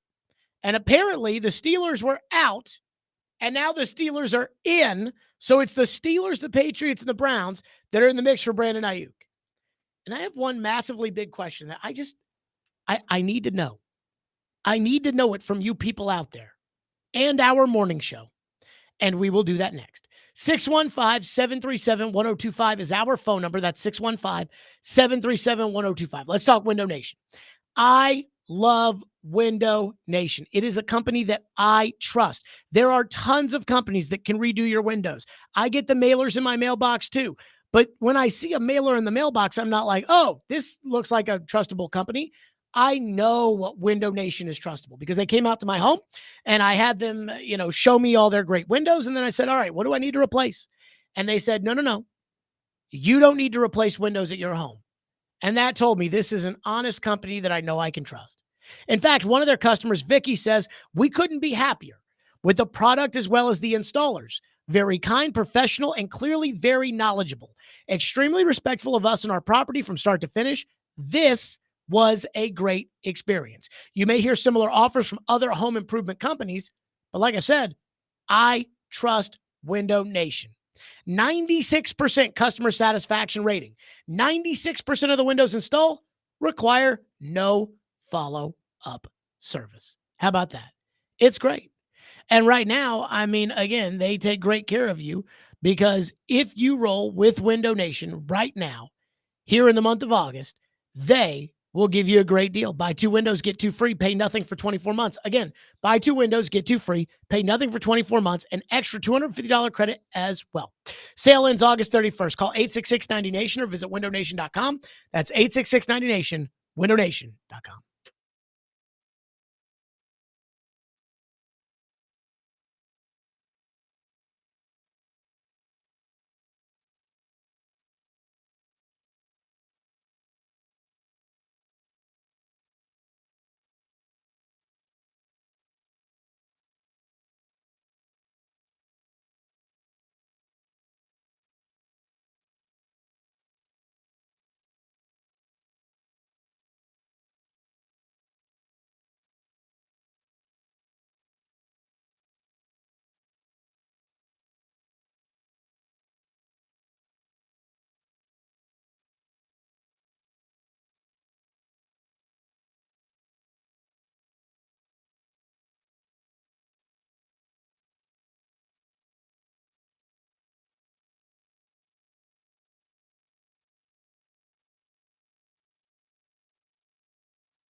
In the meantime, I will give you stuff that's going to echo that for sure. Now, look, we've had the Patriots mentioned, we have the Browns mentioned, we have the Steelers mentioned, and again, we've had a return to San Francisco mentioned as well.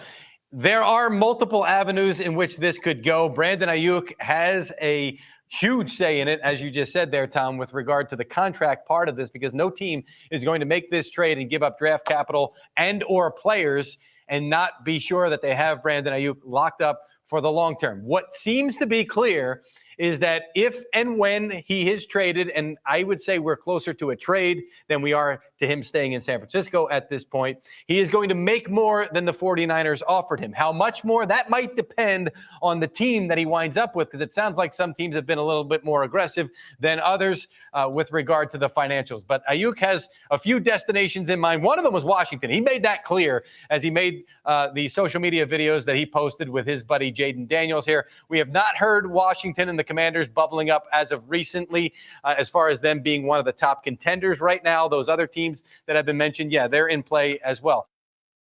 That was Mike Garafolo, NFL Network, on the latest with Brandon Ayuk. And I got to ask this question. It's been on my mind all day when we've heard that the Browns are in the mix for Brandon Ayuk, and we've heard that the Patriots are in the mix for Brandon Ayuk, and apparently the Steelers got back into the mix for Brandon Ayuk. If the salary cap is real, and I mean like it's a real cap, like it caps you from buying players that you want, how in the world can the Cleveland Browns afford Brandon Ayuk? Serious question. Again, Brandon Ayuk is probably looking for $30 million a year. If you pay somebody $30 million a year, you pay them about 35 to 40 in the first year, and then you pay them like 17 in the second year. Somebody tell me how the Cleveland Browns, if the salary cap is real, how can they possibly be in the mix for Brandon Ayuk? Again, I understand the Patriots. They have one of the lowest payrolls in the league. The Steelers have the second lowest payroll in the NFL. They have the second lowest payroll to the Cowboys, and that's because the Cowboys literally did nothing this offseason. And they still haven't signed Dak, CD, or Micah Parsons. But right now, the Cleveland Browns have a total cash spending of $346.6 million. Add Brandon Ayuk's $35 million to that, and it would then be $380 million on a $255 million cap. Somebody explain this to me. I guess I'm too stupid, because I'm told when the Titans don't ever sign a right tackle for the last 3 years, and I have to tell the right tackle story every day, I am told, well, they can't fix everything in one offseason, Jared. I'm told, oh, they had to get Andre Dillard because of the cap. Oh, it was the cap. Cap. By the way, here's Cleveland and what they're spending in terms of money. And I think it is amazing when it comes to the money, especially compared to the cap hit that they end up getting. For instance, Jerry Jeudy is making $19 million a year. Jerry Jeudy is $4.7 million against the cap. So, I mean, I think it's ridiculous when I see people sit there and tell me that the cap's real, and then they keep coming back and the same teams just keep spending and spending and spending. So here's what Cleveland has. Deshaun Watson, $46 million. Myles Garrett, $20.2. Amari Cooper, $20 million. And by the way, all the Cooper money's been paid. So even if they trade Cooper in the deal for Ayuk, they're still paying Cooper, and then minus $1.2 million of that goes to San Francisco. So they'd be paying Cooper $18 million, and then they'd be paying Ayuk $35 million. So 46 for Watson, 20.2 for Garrett, 20 for Cooper, 19 for Jeudy, 16 for Joel Bitonio, 15.9 for Denzel Ward. So again, they're paying two receivers about $20 million. They're paying a $20 million pass rusher, a $46 million quarterback, a $16 million guard, a $16 million corner, a $14.5 million tight end, two $14 million tackles. Jedrick Wills, 14.1. Jack Conklin, 13.85. Another guard, Wyatt Teller, at $14 million. An edge rusher at $12 million. A defensive tackle at 11.5. And then they've got 16 other guys that are making more than $2 million. And they can just afford Brandon Ayuk's $30 million, $35 million in cash. Well, isn't his 30, 35? Wouldn't that pick up next year? Well, you're talking about the contract cap extension. Right, but I'm talking about the cash. You got to give Ayuk cash right now? I mean, he's not going to take a deal that doesn't pay him until next year. I mean, the reason why Brandon Ayuk, hasn't Brandon Ayuk made it obvious? The place he wanted to go was Washington. The place that he wants to leave is San Francisco. This guy doesn't care about winning. This guy cares about getting paid. Sounds like it. That's all that matters to him, and I'm not begrudging him for that. But all he cares about is getting paid. Maybe that's why he hasn't been traded yet. But again, when it comes to this cap, when it comes to, Jared, they can't do this because of the cap. It's like, then why can Cleveland go buy every player? The cap exists so that owners can look you in the eye and say, I'm sorry, Jared, but we don't have a right guard or a right tackle because of the cap. And I am convinced that that has stopped around here over the last year and a half because I won't shut up about this and because I'm proven right day after day after day. Remember 3 years ago, the Atlanta Falcons lost Matt Ryan as their quarterback because they knew Matt was an old pawpaw. And so they decided, okay, what we're going to do is we're going to go pursue Deshaun Watson because Deshaun Watson's from Atlanta. He wants to be a Falcon. So we're going to suck it up. We're the same guys that had Bobby Petrino coach our team, so it can't get any lower than this anyways. So we're going to suck it up and we're going to take the PR hit, but we're going to end up with Deshaun. And then Cleveland came out with that stupid contract and Deshaun took it because who wouldn't take it? And so then Atlanta was caught with their pants down. Matt Ryan upset about how all that went down. And again, if your significant other went looking for another spouse, don't you think you'd probably say, not sure this is for me? So Matt Ryan engineered the trade to the Colts. And you know what Atlanta did? Atlanta said the reason why we had to get rid of Matt Ryan was because of the cap. Bull crap. And around here, we used to talk about cap space all the time. And now we don't talk about it anymore. The media around here, even when they're finger wagging me saying, no, the cap's real, it's just malleable, Jared. But hey, it used to be, well, you can kick the can down the road. Now it's like, nah, you can kick the can down the road every year. It doesn't matter. It doesn't matter. So now what it's turned into is we just don't talk about the cap anymore because everybody knows it's fake. And I'd like to take credit for enlightening everybody in town about that. But there's still people that when I say it, they're like, oh no, Jared, you don't think the cap is real? No, you've just been trained your entire life to believe that the cap is real and it is not. And the Cleveland Browns every year, and here's why the Browns do it. Now, the technical term for this is cash over cap. That's what they call it. Where it's like, well, the cash, you can spend whatever, but you have to make accounting maneuvers for the cap or whatever. Even the Sumer Sports people came in here, Ian, today and didn't put up much of a fight about the cap. Well, I don't think most people will argue that you can move money around to create cap space. Well, but what it used to be we can't sign this guy because of the cap. We can't sign him because of the cap. And now nobody says that anymore.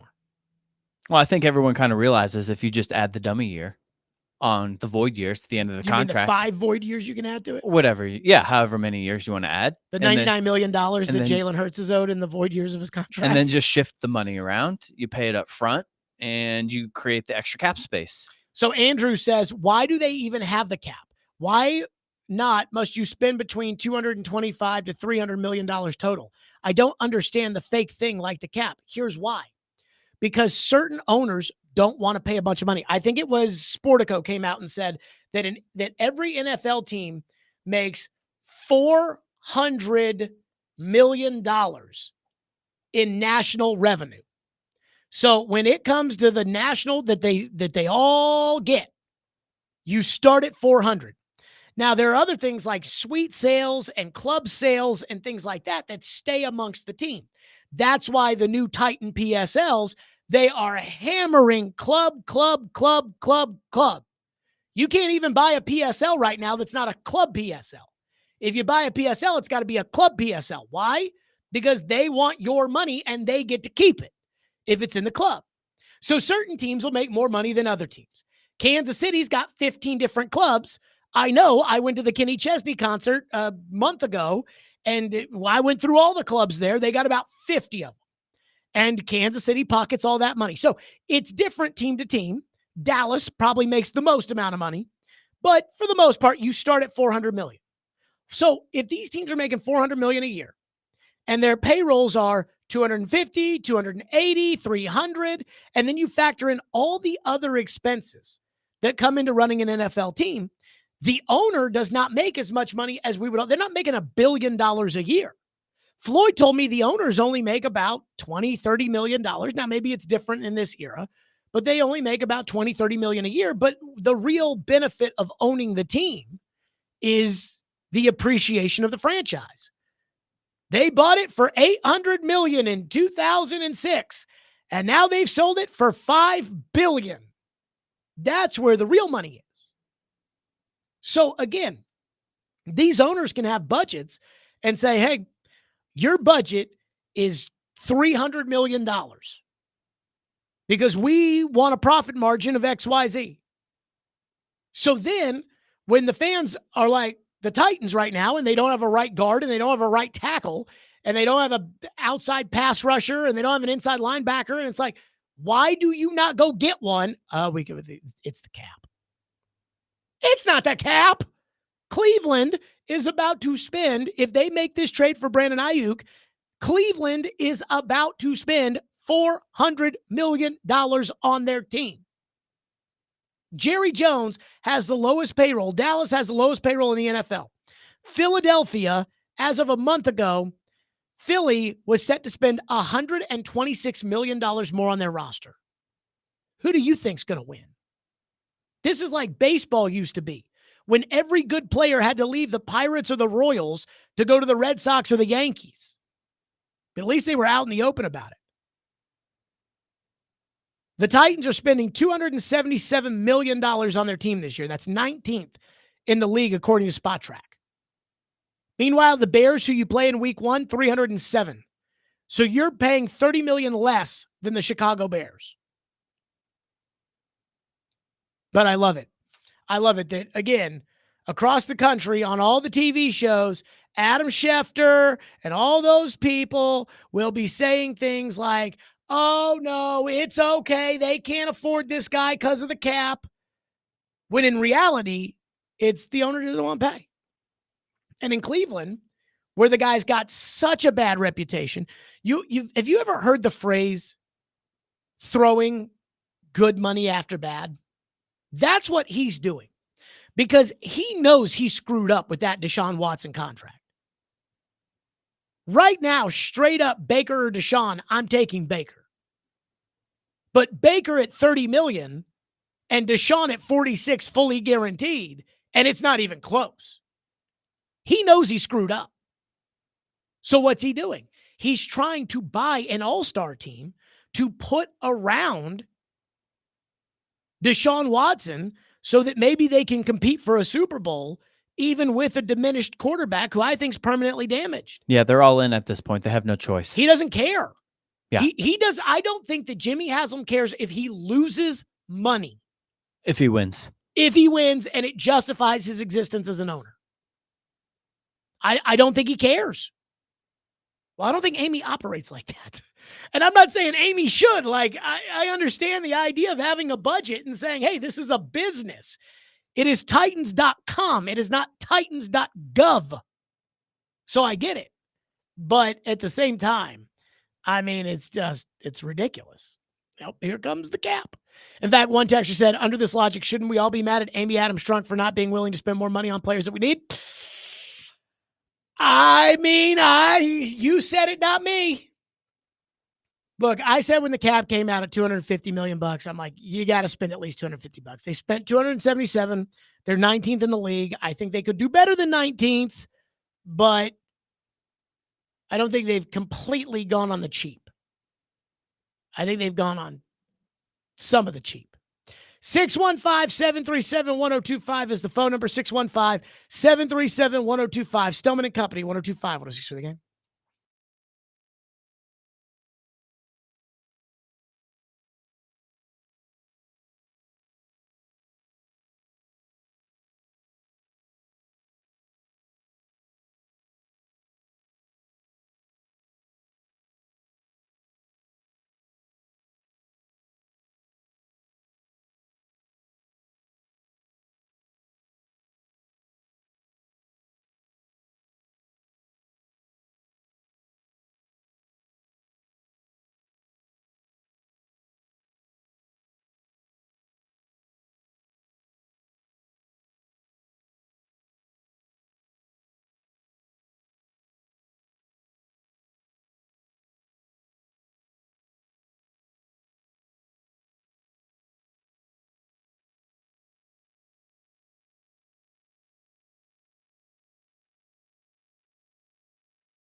Here you go. Here's Goodell. Here's Goodell. In the 2024 NFL Draft, the Tennessee Titans select J.C. Latham. Oh, no!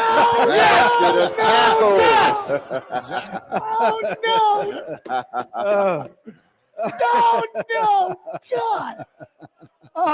You know what? The liquid in Jared's glass. Man. Hey, do you believe in Hey, Jared, do you believe in Bill Callahan? Do you believe in Bill Callahan? 1,000.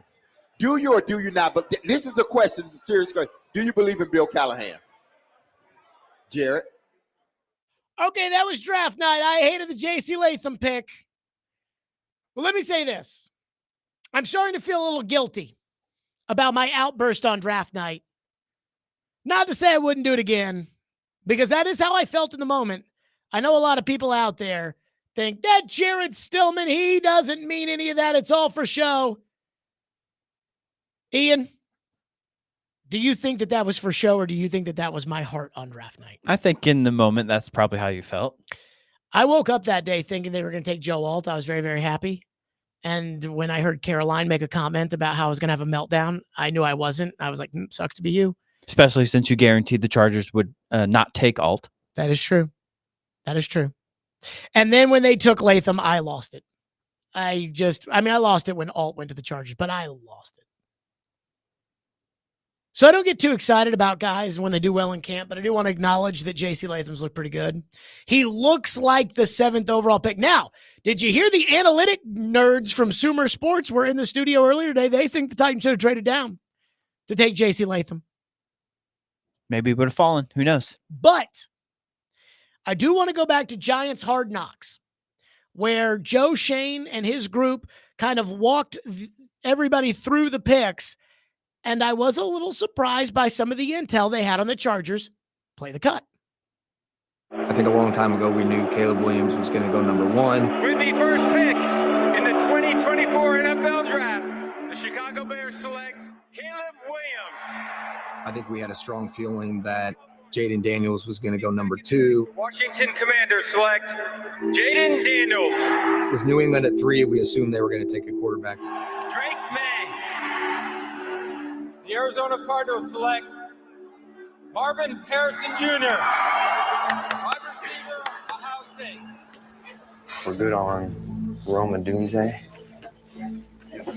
and Malik Neighbors. I know you guys have done a ton of work on those guys. The Chargers are on the clock now. There was a little bit of wild card with the Chargers. We weren't really sure. There were rumors that maybe they go receiver, maybe they go offensive tackle. Malik Neighbors sitting, potentially hearing his name next, because the Chargers, who traded away Keenan Allen and Mike Williams walked to the Jets, they took it down under 2 minutes to go for their pick and then made a choice. Los Angeles Chargers have selected. The New York Giants are on the clock. Latham or Alt? Who do you think? Latham. With the 5th pick, the Los Angeles Chargers select Joe Alt, tackle, Notre Dame. Joe Alt, good pick. Okay. So I heard that. And you want to know why that stood out to me? Why is that? Because I went crazy on draft night that the Titans took Latham because we weren't even talking. We thought it was, Alt and Olu Fashanu. And so Latham comes out of nowhere. It's like, oh, God. But the Giants are sitting there and they're like, Alter Latham. They were thinking, do you think? And it could have gone were 5th. like, hey, it could have been, either or. And Joe Shane asked the other guy in the room, he said, what do you think, Alter Latham? He goes, I think Latham. He says, oh, okay, Latham. Okay. All right. Makes sense. And so would I have rather the Titans draft Joe Alt? Absolutely. But they couldn't draft Joe Alt. Would I have liked them to draft Malik Neighbors? Absolutely. And I still would have preferred Brock Bowers over Latham, but if you can't block, you can't win. So after watching Giants Hard Knocks and watching them talk about the Chargers and not be completely freaked out about the idea of taking J.C. Latham at 5, I'm like, maybe 7 with the elite tackle off the board, with the elite wide receivers off the board, minus Roma Dunze and minus Brock Bowers. Maybe Latham wasn't that bad of a pick just because all the gurus told us that he was more like the 14th or 15th player when the Giants board was on. I mean, it wasn't like directly on, but it kind of showed like a computer thing. And they did not have Fashanu in the mix. They had Alt and Latham there and Adunze and Bowers and Neighbors and Harrison and the 3 quarterbacks. So it's a long-winded way of me saying maybe that reaction, that outburst might have been a little over the top. Just saying. That's it for us, Stillman and Company. We'll see everybody tomorrow at 2. Padded practice. Who's going to play right guard? We'll know then.